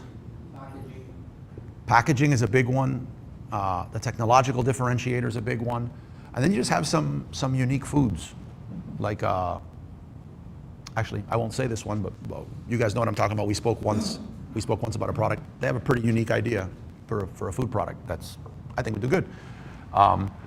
It'll have its own challenges, but it's unique enough. So like but it's something that a whole bunch of other people would jump on and they're going to get into this thing if it works. So like, it's not, I wouldn't call it very defensible, but initially it would be different. Yeah, cool. All right. Oh yeah, go for it. Benefits? The benefits of like whatever, a book, and you know, how to be healthy, eating this food. Yeah, there was a time on Amazon where putting like an ebook or something in there was a way to stand out. But now, no. I mean, unfortunately, most of the US doesn't read. I mean, you can read, but they're not. Like even as a lead magnet, I'm giving away my 50-page book on how to lose 100 pounds in 1 week. They want the audio book. People don't want to read. They don't want to read they don't want to read long titles. They don't want to read. That's it. Like you want to be able to visually show. If you want to show, if you have a product, we've tested this. We actually did a variation of this in the class, and we're like, you could put down that this is a chocolate protein powder. It converts whatever. Show a chocolate bar next to it and a pile of chocolate powder, and it converts 700% better. So you want to you always want to try to visually represent what you have written down, because people just don't like to read at all. And then I got to give this example because I have to say this one. This just is crazy. Tom, what was it? The burger place? What? It was the one I liked about the Quarter Pounder. So the Quarter Pounder is a McDonald's burger, and they decided that it was A&W back in the day was into creating burgers, and they wanted to compete against the McDonald's Quarter Pounder. So they created the Third Pounder, right? They created the Third Pounder and they sold it for the same amount of money, and it flopped. And like no one got it. And at the end, they did a poll, and they asked all of their people, and they're like, why did you not get our stuff? And they said, why would we pay the same price for less meat? And it's because third, the 3 is less than 4 for 1/4, even though a third is, but just that's who you're working with, like that. And it's not, I'm assuming it has not gotten better since, right? Especially with AI now, it's not gotten better. So like people don't, like when you're writing your listing, you need to really take that into consideration. Like this is when they tell you write at a 5th grade level, it's for a reason. Yeah, so visually, just show visuals. Question about the mold you mentioned a couple of seconds ago. Yeah. It's just a question again. Do you think getting a mold from a different, cheaper place and going to the manufacturer that you like, let's say you're my manufacturer, I like you, but I have a cheaper way of getting the mold from somewhere else. Do you think this could be an issue with the manufacturer or not really? As long as usually if you go to that person and you're like, I'm gonna go somewhere else and get it cheaper, they miraculously lower their price and match the other person.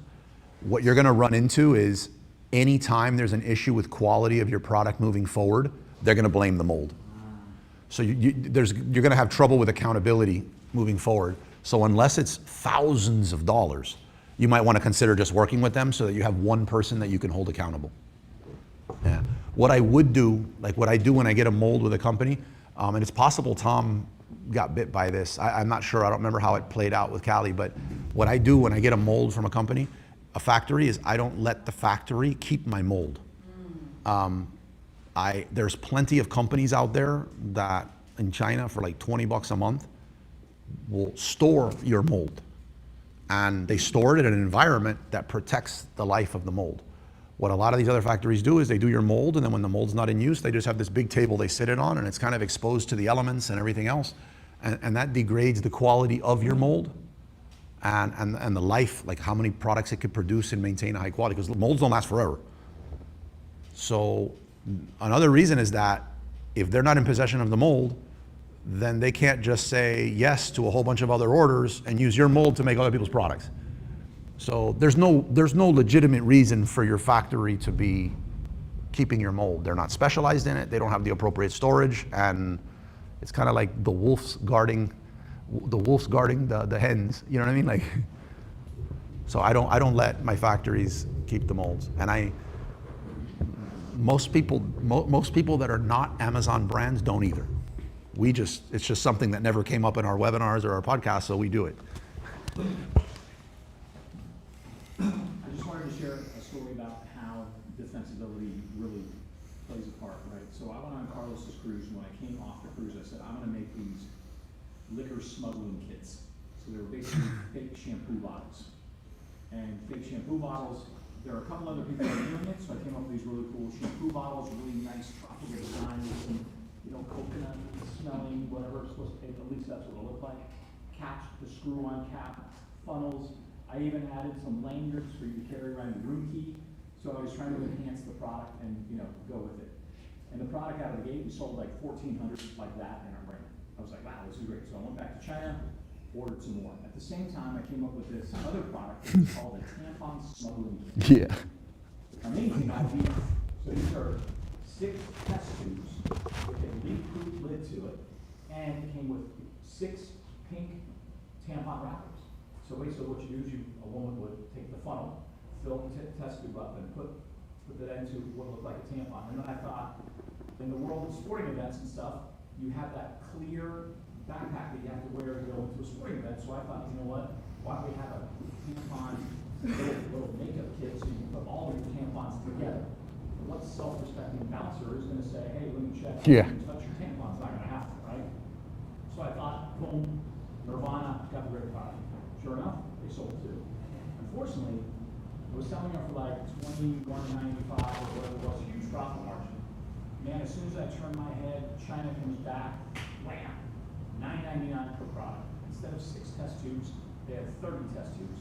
Instead of 6 little packets, they had 45 packets. And of course, they all had that nice little differentiator that I thought was super cool, the clear cosmetic bag.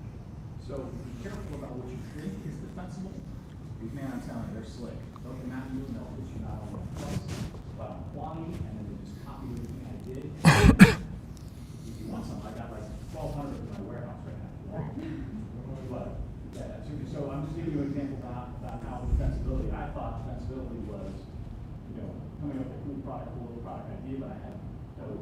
How long did it take them to? 2 cycles. 2 cycles of products. 2 cycles. 2 orders. And then that was it. Keep in mind, 2 orders, and he still has inventory, so not 2 sold out orders. And the cost of that product was a lot cheaper than the cost of most people's products that they ordered. So I see the math. I see the math that you're doing. I didn't get hurt because of the first round and then part of the second round, but you're thinking that here I'm going to build a brand of smuggling kits for cruises, and wham, here comes China back and says, not so fast. Well, they didn't say that. They didn't say not so fast. They just took my money. Here I want to add 2 prompts. If everyone had a chance, I really, really want them to, everyone, whoever doing e-commerce, experience how Chinese sellers find your stuff. The technology, Carl's knocking his head. The technology and what they use is totally different than we are sourcing. How did they find you? What the tool they use, and how did it close to you? What kind of product they know what to like the training? They all have a way to figure it out. So don't undervalue those Chinese sellers. Yeah. They have more money, they have time, and they have a very better source and the customer, they can cut to the middleman straight to the root. So what we're doing right now is we have to think about how Chinese sellers are not only copying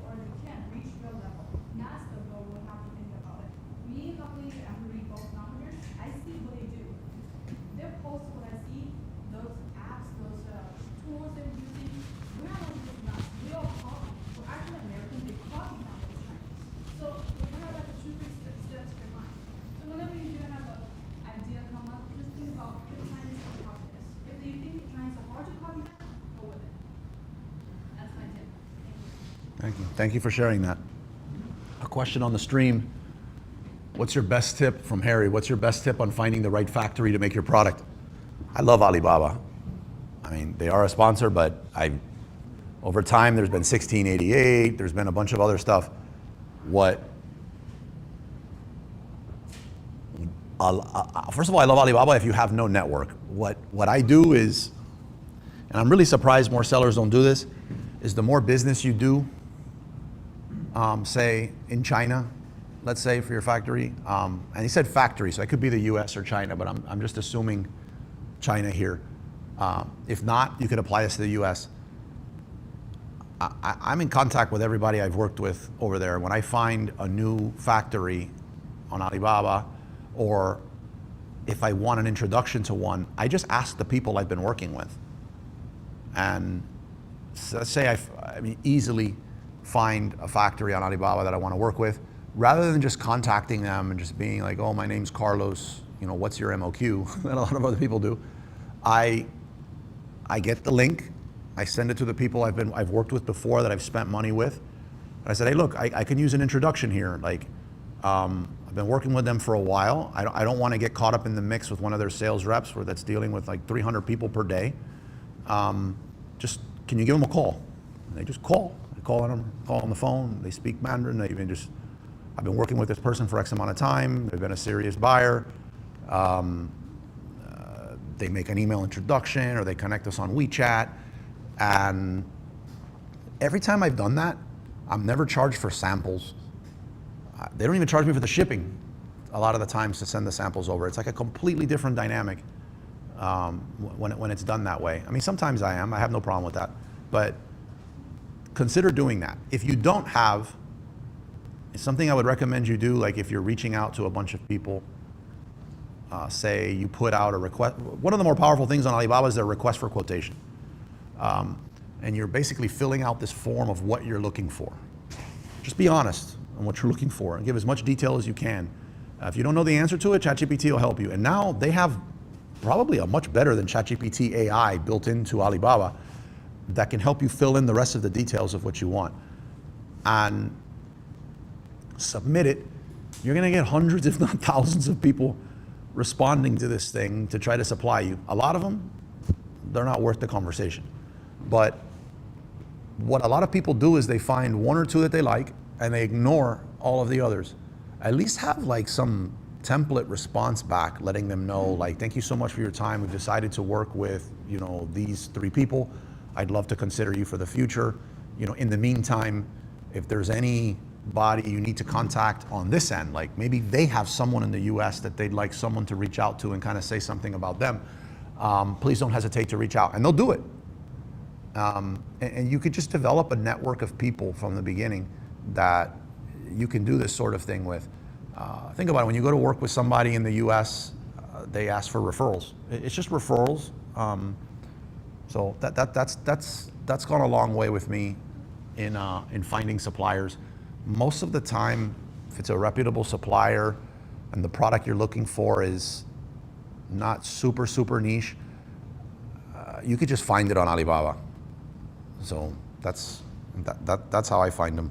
I think it's gotten confusing because a lot of the gurus in the space, they feel the need to come up with something that no one's ever heard of. So they'll talk about 1688 or they'll talk about some other thing. But Alibaba to me is still the 800-pound gorilla in that space when it comes to finding suppliers. I thought we'd be like, that I didn't have enough points to bring up, but we've only gone into 2 points in the first section. The final point I have in the product research section for mistakes that are made is ignoring profitability after fees, shipping, and advertising. There was a period of time in the beginning where I see something sold for $10 on Alibaba and it's selling for $50 on Amazon. I'm like, great, $40 profit. But just hopefully nobody's that bad like I was, but there's a lot of fees to consider. There's a lot of one-time fees when you're first starting too, especially with a brand. Like the trademarks once. Your product photography is at least once. The listing creation is at least once. the packaging design, there might be some certifications, there's a lot of things that are gonna come up that are once. And that's what people skip over when they say that it's only like 500 bucks or something to start a private label brand. And it's just so not true. Like, it's so not, I wish it was true, but it's just so not true. I mean, UPC codes, you're gonna spend about 350 bucks. So just keep those fees in mind. If you don't know what those fees are, I have a pretty good video I created that's on YouTube that breaks down a lot of them, but reach out to me too, and I'd be happy to drop like 20K of them down for you real quick. And then if at that point you still haven't hit the ejection button, then maybe we keep going with the conversation. But there's a lot of fees that are involved there. Understand the weight and dimensions of your product and the implications that it has on the fees that you're gonna get on Amazon. If you're looking at, here are the fees for this product, and it's assuming it's a 1 pound product and you're bringing an 8 pound product, that's gonna affect the inbound shipping. That's gonna affect how much Amazon's charging you per sale, and it could wreck your business. If you've ever been an arbitrage seller, you kind of get that. Or if you were like a rookie arbitrage seller and used to go into Toys R Us, may they rest in peace, and you scan something on this shelf and you're like, oh my God, this thing's selling for $60 and I can get it for 15 bucks, I don't know. And it's a nice dollar amount. And then it's got Team Lift written on the side of the box. You know, this thing's like 40 pounds. And you do the calculations to send this thing into FBA, you're like, oh my God, I'm gonna lose money just to send this thing to Amazon. So really understand that the impact that that's gonna have on your business. Yeah, funny story about that. My product it's a physical product you had to make with your hand. Right. And so when I was in college, I launched a product. And in finance class, instead of doing like Microsoft and all those Apple programs and those spreadsheets and accounting, I put my business. And come to find out, I was paying people to purchase my product because I didn't factor in all the time Yep. that I was putting in. And so then I started, treating myself like a minimum wage worker, just for the basic labor. Yep. Started from there. That's a really important one, like factoring in your time. I didn't do that for a while. That's a big one. I think that's one that a lot of arbitrage sellers skipped. They just kind of been like, I'm not gonna factor in like gas, the amount of time that you're driving around. I had one person that actually did it, and I was like, wow, like I was impressed. But they didn't factor in the full-time babysitter they got so that they could go do those things. And when you factored in the full-time babysitter, it was massive losses every single day. It was pretty much paying like, I don't know, $75 a day to go drive around and source products and lose money. So pretty bad. Okay.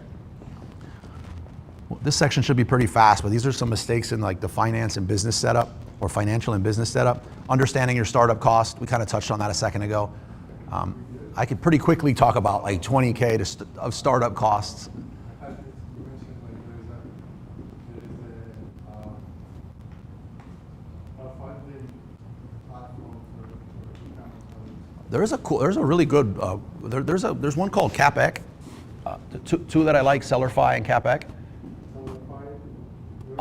Sellerfi is gonna give you funding based on your actual sales in a lot of different ways. Some of it is like, if Amazon's holding your money for 3 or 4 weeks, they can advance you that money for a tiny, like a fraction of a percent. I think they almost act as like an accounts receivable, like yeah. They can advance you to help your cash flow. A lot of times it's a good deal. I mean, the best deal is not having cash flow issues, but CapEc will do it off inventory. CapEc actually is really good because in addition to, they don't take equity in your company. So no ownership in the company, and they take a percentage of your inventory. But since they're going to be going out on a limb and doing that, they go out of their way to help you make sure you're making a good decision, like getting the best factories, getting those inspections in. Like, imagine if they just gave you the money for the inventory and you bought it, and this was something that needed like a child safety certification to it, and now they're at a loss. So they really understand. Majority of their team, like Nadal, he's a seller. So I mean, he understands it. So like CapEx. So depending on which side you're on, I think ultimately the best one is go to your bank. But like, how many people here when they start a business could go in their bank and get a nice line of credit, right? Not many. So Solidify is only include a pass payout, I guess? No, and they'll also give you money based on, but they're going to base it on your sales. Primarily Amazon, but they'll look at your Shopify, look at your eBay, they'll look at your Walmart.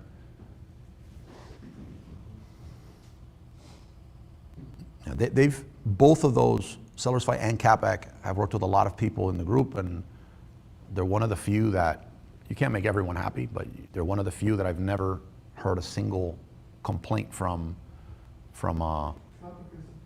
Yeah, no, but you hear it. Like, well, I'll tell you what, payability. I used to recommend some people to payability, and like, that's a nightmare. What's wrong with the? Apparently everything. Like, I don't work with them personally, but apparently they have a lot of hidden fees. So if you think they're charging you a fraction of a percent, they're charging you like 2.5%. You're doing it because you're supposed to get the money advanced, but instead it takes like 2 weeks to get it. Yeah, it's okay. Listing optimization. This one's not as big anymore, but when it happens, it's nuts. You have somebody that's new to private label, and they just copy paste like manufacturer descriptions from like Alibaba or like their competitor Shopify site, and it's like manufacturer specs in the title. That does not work good. I mean, that doesn't do good for Rufus, which is the AI shopping assistant. That doesn't good for a buyer that's looking at a SKU number. That doesn't do good for Amazon's algorithm. That's just horrible. But it still happens. Missing images. You need to fill up those images nowadays. Like, however many slots you have, you need to fill them. Don't fill them with the product. Like if you're selling a phone case, don't show the phone case like this, and like this in image 2, and then in image 3 it's like this, and in image 4 it's 4 of these phones stacked on top of each other, and then this is what it looks like in the packaging. No, but take the time. I mean, there's no excuse anymore with AI. Like, look at your number one competitor in the space and see what they're doing. Get a good mix between lifestyle images, the product on the white background. You want to be using text overlays, call-outs, annotations. Yeah, there's no reason not to do that. But you got to fill everything you possibly can there. The next one's talking about not using A+ content and brand story when you're eligible to do it, but that's kind of part of the same conversation. Yes, here's my take on this. This isn't a very nice thing to say, I kind of guess. I know we're all in our different situations, but I'm hearing a lot of people say, look, my listing's good, it's fully optimized, and you're running ads. And I'm like, hey, you don't have your A+ content. They go, but is A+ content that important? Like, how many more sales am I gonna get from my A+ content? And I'm like, well, it's depending on the category, it's about 1.5% to 3%. And they're like, yeah, well, I'm only getting this, so that's only this amount more in sales, and with my profit, that doesn't, it take me a few months to kind of like break even on this A+. If you're in a position where the couple $100 it is, assuming you're sourcing it out and you're not doing it yourself, but if you're in a position where the couple $100 to do the A+ content is stressing you out on a financial thing, you probably shouldn't have launched that product. Like, you need to fully optimize this actual Amazon page so that it's fully ad ready for you to run ads. You're not in a position ever, but especially in the beginning of launching a product, to be able to scoff at 1.5% to 3% and increase sales. It's not a matter of the amount of profit you're making from those sales. It's a matter of every time you get one of those sales, you're now increasing in page position for that particular keyword, as well as all of the keywords that you're relevant for. So it's a pretty massive lift that you're getting. It's just the 1.5% to 3% of the increase in actual sales. But just optimize. If Amazon rolls out something tomorrow, which is this new placement in the smack dab middle of your listing, do it. Use all of the features you possibly can that Amazon gives you on your listing. Especially if you're competing. Yeah, which you are, trust me. As soon as you open your Amazon account, you're competing. And the person I compete is with myself every single, you know what I mean? Like, there is competition. I don't care if you're the only one, you got competition. Next section I have is some errors around Amazon rules and compliance. You know when you sign up for your Amazon seller account, there's a whole list of rules that they give you and you just hit yes, I understand, and you keep going. There is a lot of stuff in there that you actually need to know. Otherwise, your entire business, you know, it can get shut down. And they will do it. I don't care how big your account is. A lot of you didn't realize at some point last year I was suspended for like 2 months. And a very large seller, you're like, Amazon can't do that to me. Oh, yes, they can. And there was no special bat phone you can get a hold of. There was no any of that. They frequently suspend 9-figure sellers. They'll ban you from the platform. And you know what it does to their sales? Nothing. Because the next, you know, green smoothie that's number 2 becomes number 1. Nobody knows the difference. So you need to know these rules. You need to treat your business like a business. Yeah, Amazon will suspend your account for breaking the rules no matter how large you are. Yeah.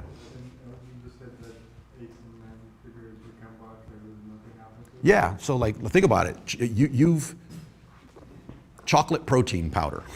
You have this brand that you buy for chocolate protein powder, right? And you're hitting your, I don't know, workout goals. And you decide to go to Amazon and buy this chocolate protein powder, and it's not there. And you have 1 day left of your protein powder. But there is a number 1 bestseller that looks absolutely amazing for chocolate protein powder. This other person, they're an Amazon brand, so they didn't set up a Shopify site, they didn't do anything. But a lot of the times, even if they did, you don't have the patience to wait 6 to 8 days for your new protein powder from this other supplier and the 8 pages of stuff they want you to fill out to make sure it's you and receive it and blah, blah, blah. You're just gonna buy the next protein powder, the next chocolate one, the next best one. And then the next time you go to buy it, you're gonna see if your brand is back. That's what's gonna happen. So what I'm saying is, from Amazon's point of view, they're not gonna lose money, even suspending a 9-figure seller. Like, there is another product waiting to just step up and take that placement and get the sale. What the idea of having a second LLC and then I like you. The idea of second LLC, a backup account? Yeah, I think it's overrated. It's overrated? Well, so if you have multiple accounts, I guess you can use VPNs and try to hide yourself. Amazon hires the smartest people in the world, right? Like, you're gonna get connected somehow, right? And if you're doing big volumes, it becomes a lot more complicated to do because you have a lot of like tax implications and things that you need to be connected to, right? But I have multiple Amazon accounts, you know, complying with the rules. But if I sold a counterfeit item, intentionally sold a counterfeit item on one of my accounts, all those accounts are getting suspended. They don't go in there and say, well, you're a counterfeit seller here, but I guess you're not over on all these other, it's all going down. What happens in that scenario is if you didn't get your certification, your child certification on one product, they don't go through and suspend everything. They'll just suspend that account or suspend that listing. But it's not as much protection as you think. And when they do take down like a 9-figure seller and totally suspend the account, it's usually for like mass review manipulation. There probably has been some warnings, or in my case, let's just say with live insects, USPS doesn't update the tracking number showing that it was actually delivered on time. So everyone's receiving their stuff, but on Amazon's system, there's millions of dollars of sales that don't show as delivered. So they just suspend the account, right? The thing is, I haven't heard of somebody, warning. A lot of people get warnings from Amazon. And Depends on the infraction. yeah, but like the warning in general, they're there. So Amazon does this to protect them, the devices, they protect themselves. They issue the warning, so whatever happens, even if you're not wrong. Sorry, I'm this close to the camera and I'm like, how bad does this must look? Like, are they seeing like blackheads or something? Oh, go ahead. Yeah. So they do this to protect themselves. Yeah. A lot. And they just issue a warning just because they make sure that this happens, they warn you. So that if they don't like something in the future,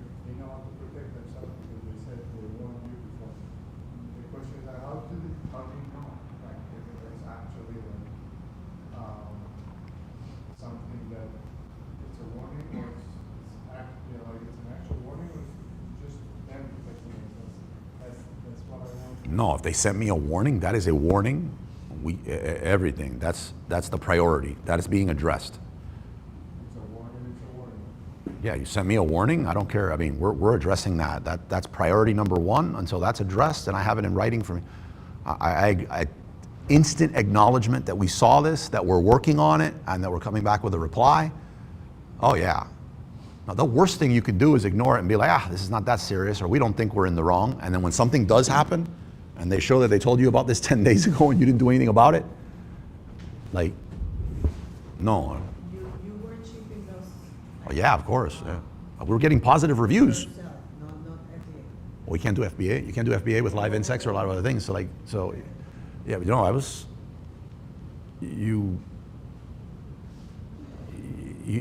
there's a graveyard full of businesses that were right. Yeah, that's, you don't, yes, look, I guess it depends on this. How important is the revenue you get from Amazon? We've sold everywhere. All the marketplaces you can think of, the different countries, Rakuten in Japan, I mean, brick and mortar storefronts, all this stuff here. When you add all of them up, they're not 5% compared to Amazon. I wish it wasn't the case, but that's reality. So if the 95% of my livelihood gave me a warning, yeah, that's everything. Like, and I have a lot more cushion now. If I was just starting off and I was I'm not, well, I get paranoid anyway because I just love my businesses. If someone gives me a warning, they're attacking my baby, like. But in some of these cases, or earlier on in my business, I was like, that's a difference of like being able to pay your bills. You got a bunch of employees that are dependent on you. Like no. I would lose sleep if I get a warning. I don't play. I get a negative review, and I don't even like. No one cares about their seller reviews except me. I don't even want a negative seller review. Like, I take it personal. But like, I stop everything and like first look at like how we can improve, like what's going on here. I'm like, oh, we're in the right. This isn't true. What are we doing that they think we're in the wrong? Like, what are the optics here? Like, we resolve it. Pre-COVID, we would fly to Seattle. Like, when it was easier, we would just get a hold of somebody from Seattle. We'd fly to Seattle. And we're like, let's sit down and talk about this, because this is not how this is going, and there's a miscommunication. They don't say what they want. Just get it. No, it's not easy. Yeah. But what a lot harder than that is a bank account at zero. Yeah. Saying, questions? No? Yeah. Okay. No. Sure. Not a question. I got, I know you were talking about sometimes new sellers, they're not, Amazon's not very new seller friendly. I don't think Amazon's new seller friendly anymore. So I got a call the other day, and it's like, oh, Amazon's calling. I was like, oh, all right. So some guy calls me, and he's like, hi, I'm your Yeah. agent, your whatever. So he sends me this whole thing. This is the first time I'm like looking at it now. And there's a link, and it's like new seller incentives, and there's all these benefits, and they'll Yeah. give your line fee, and they'll do this, and 20% off that. It's like all these things that it's like, I didn't really look at yet, but are you familiar with this? Yeah.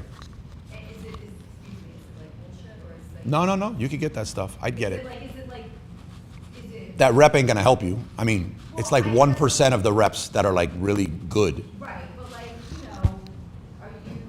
I would take advantage of anything free they give you. Free ad credit, free. There's just so much information. What I think you want to stay away from is, and some of you know that I run ads, so I am not, obviously you'd have to take what I'm saying as bias, but I'm really just saying this to help you guys out. If you could do the opposite of everything. If you want to do good with Amazon ads, do the opposite of everything their reps say. Yes. When it comes to advertising, just you could blindly do the opposite of what they say. It's criminally bad. Do you think they do that on purpose, or they're just not? I don't think so. I don't think they do it on purpose. What I think is kind of like the aggregator days when they were buying businesses. Those people, just like the aggregators, don't truly appreciate how complicated it is and how many moving parts there are to do what we do. Yeah. And nobody from Amazon, like we have a lot of Amazon reps that want to like do cool stuff with the group, but the amount of tape they got to go through and the amount of like guarantees we have to give them that no one here will ask them a question that's not on this list of questions, they're not allowed to say. So they might know some ad strategies that would work, but they're not allowed to say them. They need to be like very vanilla, very specific to what it says there, and nothing about what we do as nothing about a business is that vanilla, that straightforward. So I'll just ignore it. Because you know who's not listening to them? Your competitors. Your competitors are pushing limits. Competitors of what? Your competitors. Are pushing limits. Yeah. Yeah, I've seen Amazon come back and just say, run your auto campaign. Just run an auto campaign. Just do your auto campaign for 2 months. Just your auto campaign. That's it. Just run auto ads. Your competitor's not doing that. Your competitor's going to destroy you if you just run auto campaigns. So yeah, but those things are giving the free stuff. I think that's a reaction because what I told you in the beginning, one of the Connected Council, CCC, there's a lot of like antitrust talk and stuff with Amazon. They're wanting to break up FBA. What? Yeah, and when that's, make it to where, so if you want to sell merchant fulfilled, so if you're selling the purse for 30 bucks FBA and I'm selling it 30 bucks merchant fulfilled, you get the buy box. So one of the things they're trying to say is that since you having your product in an FBA warehouse makes it Prime eligible with the buy box, that's anti-competitive practice that I can't have the buy box because you're kind of forcing me to use an FBA service. And the other one is if you use an FBA service, they kind of decide who the shipper is going to be because they use the one that has the negotiated rate. But the other carriers, they want to be included, but they also don't want to pay a negotiated rate and also be, yeah, I think that would be horrible. But when that started happening, shockingly, you had a lot of Amazon sellers that hated FBA, that were just merchant fulfilled sellers, and they got really loud and seemed to get some people's attention, and you know how horrible Amazon is, and Connected Council worked with Amazon to get a lot of those things in place. So Amazon kind of was forced to now show when these new sellers come in, here are all these things that we're willing to do to you. But it's, take it. Anything free that Amazon's gonna give you, take it. But accept their Amazon ad advice. Yeah. At least you're getting the good calls. The what? At least you're getting the good calls. I'm getting a good call. Yeah. That's true. Okay. Advertising and traffic. Well, this is ironic. Running auto campaigns only and never optimizing. That is a horrible thing to do that a lot of people do. This one I almost put under mindset, but treating PPC as an expense instead of an investment. I think this is a mistake that's made at scale amongst a bunch of sellers. They treat their Amazon ad spend, their PPC costs as an expense and not an investment. It's an investment. You are investing in real estate. And if you go out of stock, you could lose some of this real estate, but you are investing in better and better real estate. There ain't nothing else like that on the internet. But if you can make that shift and see it more as an investment than an expense, I think you'd be very well served by that. Ignoring external traffic opportunities, social media, influencers and stuff.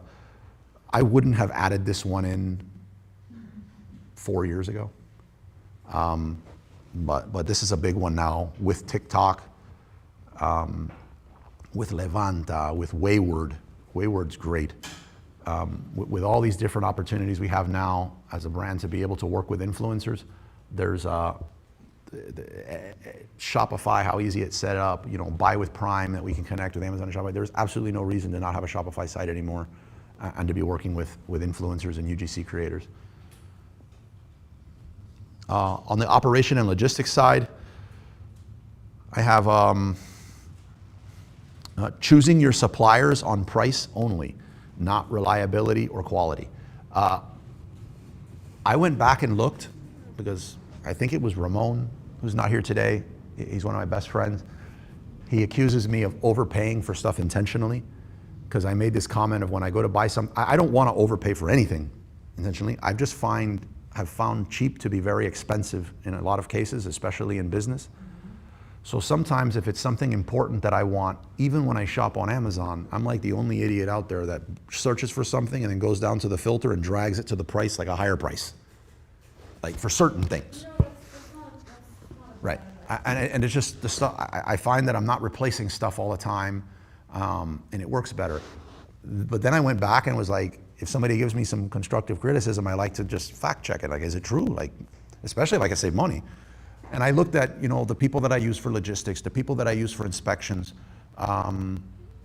consultants that I go to for different areas of running a business when I get stuck on something, anybody I go to for financial advice that's outside of, Tom at a Friday breakfast, or I look at all that, and I seem to pay $50 to $200 more on average than a lot of these services that if you were to just look based on price. So I guess I'm overpaying, but I can go have lunch with any of these people whenever I need to sit down and talk to them about something.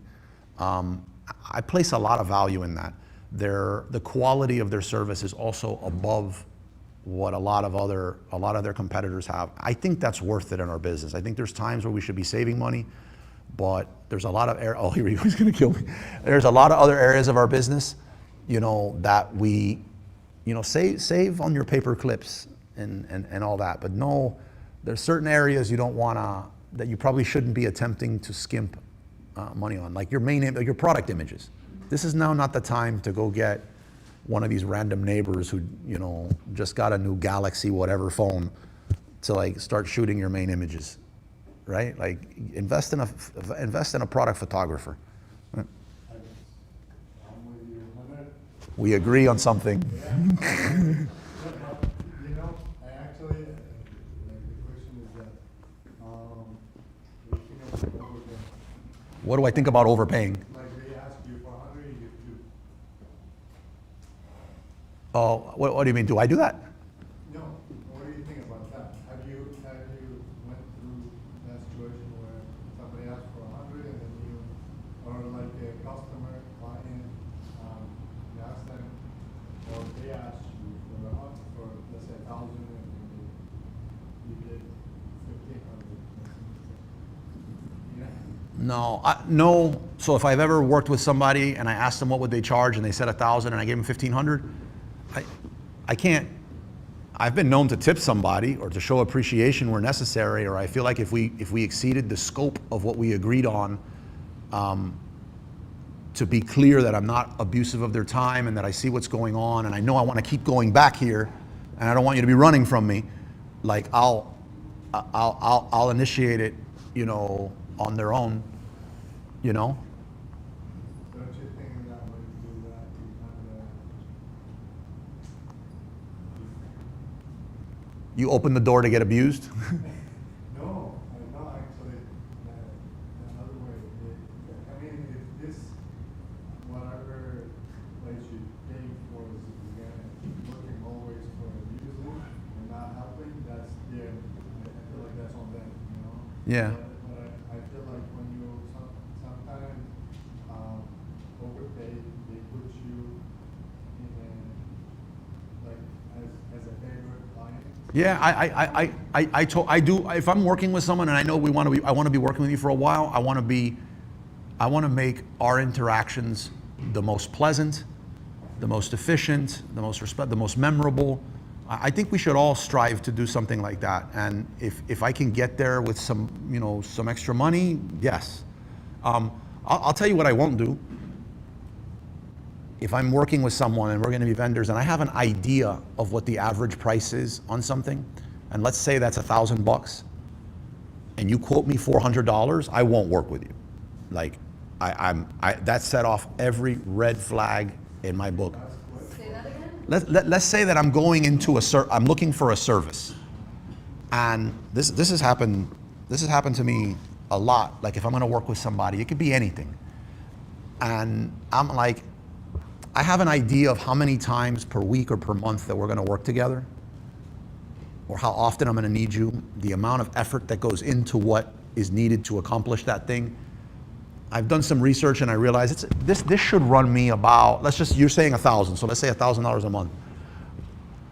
And I ask you for a quote and you tell me 400, I won't work with you.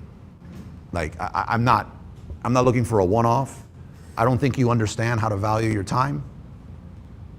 which means at some point you are, and you're gonna resent me, and you're not gonna like our interactions. I'm not gonna understand what's going on. You're gonna ghost me. You're gonna start offering everything you should offer. You're just not gonna include, you're not gonna grandfather me in. Like that could get really awkward.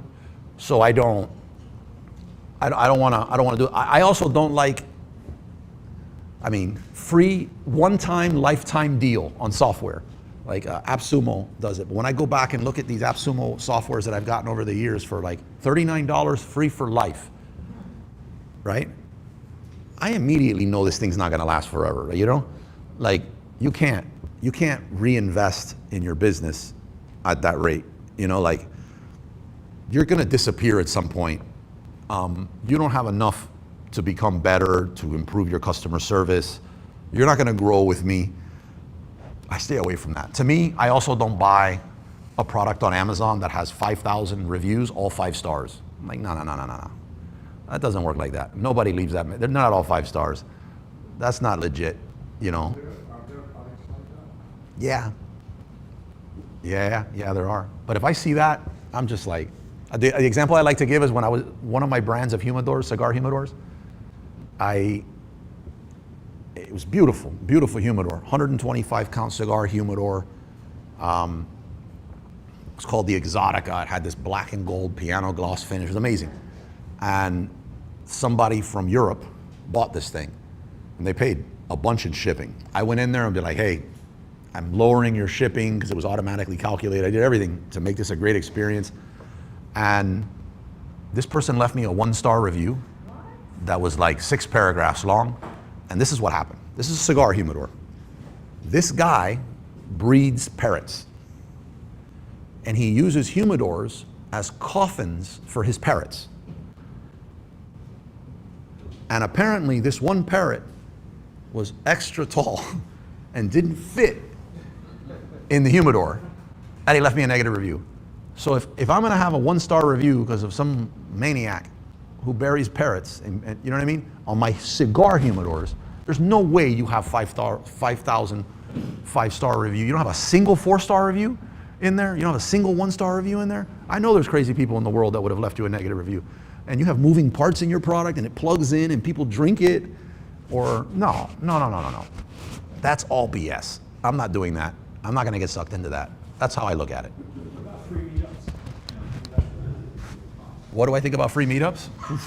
I'd be very leery. Yeah, but you guys can see why we do this, so that's different. But yeah, I'd be very leery. But you know, to your point, we get a lot of people over the years that don't come to the meetup because they don't understand what the catch is. And they think they come to a free meetup and at the end, there's gonna be this go to the back of the room and get sold thing. But then when somebody does come, they're kind of like blown away by the experience and they're like, I never got sold to. Like, what's going on? And they keep coming back over the years. So it's a point of contention. I think I heard of this group maybe like 4 or 5 years ago. The guy happened to be in a warehouse in Miami, and I was like, nah, there's something going on. And Right, of course, yes. I didn't know him. Absolutely. We just met, and I'm like, nah. You know, everyone in Amazon regarding this, We finally started running ads, and for the first time, not too long ago. But like 2 years before that, we had attempted to do it as well with this like beta program from the Hoth. And it was paid Facebook ad to a free meetup group. It didn't convert at all. And when you look at the comments, it was all about what's the catch. It was all exactly what Tom's playfully alluding to. But it's, yeah, 100% fact. That's a 5,000 5-star reviews. That's the parakeet guy. You're gonna charge us with that. Huh? So you're saying you're gonna charge us with that? If it was up to my wife. No. I knew somebody that had a meetup group. I would always keep it free, but I know someone that had a meetup group. I forget what it was about, but it was a really high value meetup group. And they decided that they had enough with free, $1. Nobody showed up. Get out of here. I was like, any thought I had of ever charging anything is done. $1. $1 was enough to say, not on my watch. I'm not paying anything. It was $1. This thing had been around for years. Because it's not worth it. Like if it's Right, at $1 you're being cheap. It's like, look, bro, just keep it free or charge me. Or charge more, yeah. Yeah, Either that or that. for sure. Okay. Goes too much. Okay, I gotta rip through this stuff fast. Understanding lead times and running out of stock, failing to get inspections before shipping. If you're buying something from a factory, whether it's in the US or China, there's a ton of great inspection companies, BD Inspection, V-Trust. You pay them $100, $200 to go in there and just make sure everything is legit before you send them the money. There's no reason why you shouldn't be doing this. And if you're ordering a smaller order in the beginning and you're like, yeah, but I'm not ordering that big, let me just get this. No, you still do it because what you're trying to accomplish is to see if this is gonna be a long-time vendor of yours. So that's your justification for doing it. Okay, this one is the last section, and that's a mindset mistake that Amazon sellers make. I have here believing that Amazon is easy money. It's not, guys. It's really not easy money. We wouldn't have to have 1,600 meetup events to date if it was easy to do. It's not. It's actually a lot of work to do in your Amazon. You can get to a point that it's on cruise control, but to do that, you're also bringing in hiring people in-house. You might be working with VAs, you might be working with agencies, a combination of all of that. You're gonna learn a lot of new skills. It's not. It's hard. No Lambo money? No, you're probably not gonna see Lamborghini money for quite some time. And if it was like me, when I started, I could have fit into a Lamborghini, and then very quickly, I don't even fit in a Lamborghini. But Amazon is not easy money. It is very rewarding, though. I believe that wholeheartedly. Amazon is a launch pad. Amazon should not be the end-all, be-all. Amazon is the best, to this day, is the best, by far, place to launch a product. That's it. But you need to really immediately be thinking about, not immediately, you should already be thinking about your email list, Shopify. At a minimum, that should be going on some social platforms, but it's the best place in the world to launch a product. And if you don't believe that, try to launch it on Shopify. Yeah, when nobody goes to see you. Quitting too soon. Most people I know who sell on Amazon, their first private label product failed. Yeah, so that's, if you listen to podcasts, one of the questions that some people might ask, do you remember what your first product was? And they tell you this story, and they usually refer to it, yeah, we still have boxes in this room. Like that thing's still there 15 years later. You know, they still have some boxes of that thing sitting in the room. Most people fail on their first product. Right, which is why I like to call them one-way doors. You shouldn't be doing any one-way doors or extinction level events on your first product. It's also why I say, like, when you do have a budget to sell on Amazon, whatever that budget is, only about a third of it should go towards your actual inventory. Which means even when I say $30,000 to $50,000 to sell, at $30,000, you should not be spending more than 10 of that in getting that product going, your inventory, your images, everything, so that you have 10 to operate and you have 10 to reorder without having to go out of stock, waiting for everything to go out. So in that scenario with $10,000, and say 4 is eaten up with your images, you're talking about $6,000 that you have left for inventory and shipping, right? And shipping. So let's say you're looking at $3,000 to $4,000 and the MOQ is $2,000, 2,000 units. And you do the math, you've really limited the amount of products that you can actually get. So yeah, most people quit too soon. This is the number one killer here. Comparing yourselves to others in this space. Business owners do this all the time. It's insane how Amazon sellers do this. About 10 years ago, I started selling 16 years, full time now for 16 years. Nobody, for the first 6 years, it's not an appropriate thing to ask for me to walk up to you and say, how much money is your business? It's like a personal thing that's going on in your business. Unfortunately, it's usually us guys in the Amazon space that do this. Like I know so many women in the space that are like crushing it at 8 figures. I've never seen one of them walk up to another woman and say, how much is your gross sales? You know what I mean? Like for some reason, there's some like crazy ego thing going on where this has started. It's such an irrelevant metric. also. You could be dead broke at 8 figures. So comparing yourself to others is horrible. It's absolutely horrible. I still find myself, you're never gonna never not do it, but when you find yourself doing it, you need to catch yourself and put something in place, which means whoever keeps popping up on your social feed with their posts that says, I've been selling for 4 months and I'm at $1.8 million, if that doesn't fill you with joy, unfollow them. Silence that post. You have enough BS that's gonna pop up on your dashboard to bring you down. You do not want to hear this. And it is not an accurate picture of what's going on in the business.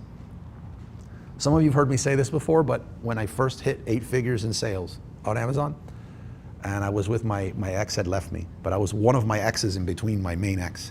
And it was like, there's other girlfriends between the ex and the wife, and I just call them all exes, but we weren't together very long, or it was dating, so they're not the ex. The ex is the main ex for a few years, then a bunch of exes between the exes. So I used to just like, and again, remember I told you I was a jerk, I'm doing 8 figures, like you couldn't tell me anything. And we would I'd pull up to the gas pump sometimes, like on a date, and I'd have to I was in total panic as to which card I could use that would not decline at the gas pump, because I was completely leveraged. They were all maxed out. And you don't know when the money's coming in, so my cash flow was upside down. So these metrics, that was 8 figures. Like, it's very easy to do. So if you see somebody's gross sales screenshots, first of all, you can create them on Fiverr for $5. They mean nothing. And they're not an accurate representation of how good the person is as a business owner. So that's one. The other one is you need to be very aware, and I see this a lot in the meetup group. I'm not trying to make this like a man-woman thing, but I seem to notice this with someone who's,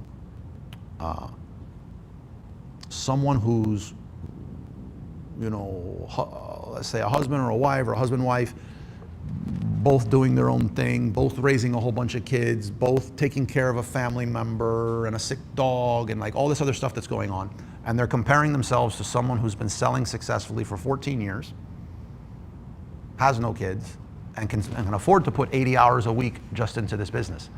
That is not an accurate representation of what's going on. It doesn't mean you're less of a seller of that person or not. You might even be a much better savvy business owner than that other person, but what you're putting your time into is just different. That's it. Trust me when I say there is enough stresses in your business that are gonna pop up that if you're focused on those things, you're never really gonna be super successful. So you gotta be very careful of what you're comparing yourself to in this business. You also don't know what like I just shared with you guys in the beginning. So I put up some really big numbers. I do some really good successes in my business. I have a lot of my business. My kid just told me 2 days ago he thinks I love my business more than him. Is that where you want to be? You know what I mean? It's not true. It was a bit of an overreaction, but still, you keep things, and you don't know what's going on. The person you're comparing to, you don't know if that's really what you want to be. So just be careful with that. I think that's the number one thing that just brings sellers down, and that's trying to keep up and compare themselves to other people. Fair? Anybody here not done that, by the way? Right. You're never going to stop. You just need something in place to catch yourself when it's happening and put the brakes to it, because it's toxic. It'll tear you up. Okay. We went over. Sorry, I know we started a little late, but at the end of it, those were some of the ones I felt like bring a lot of sellers down, and they make mistakes when they're starting, or even if you've just started for a few years. Just treat the business like a business, and it really will pay you like a business from day one. Don't look at bookkeeping and accounting as something you should think about 3 years later. Don't do what they call it, poor man's PL, and that's launch like a generic product, see how, not pointing at you, but launch a generic product, see how that works, and then we'll get the trademark later once this is validated. No. Just treat it like a business, do your due diligence. The number one asset that a lot of us have here that most sellers don't is communities like this, or this community. There's a lot of us here that, some of you don't know me, but there's no way my wife would let me just launch 3 more private label products right now. Right, so if you want me to sign an NDA, whatever you want to do, you just come to me, you have an idea, get some feedback from other people in the group. If you want to know who else I could vouch for that I'm Bruce, Tom, there's several others here that I can point to. She's an OG here in the group. People are not going to rip your product off. They're good people. Get different points of view as to what works. Hear different, look at Tom. Tom's smarting over that one. Look, just take advantage of this community. And usually if you just ask the right, or just, I don't know what question to ask. I'm looking at this product, I don't know what to do. Just ask people here and get these. Patrick in the back, I miss you, bro. Yeah, that's it. That's what I had. Next week is Labor Day weekend, so we don't have a meetup here. The following Saturday, I think we're having a panel. I won't be here for the panel because I'm speaking at Alibaba Co-Create. So I won't be here the next 2 Saturdays. I know, I'm gonna have withdrawals. But I look forward to seeing you when I get back. Again, next Saturday, no meetup. The next one, there will be one. I'm gonna put together like a really good panel. So it'll be a lot more exciting than when I do it. If it's not, tell me that, because I'd love to hear that from Vegas. And that's it, thank you.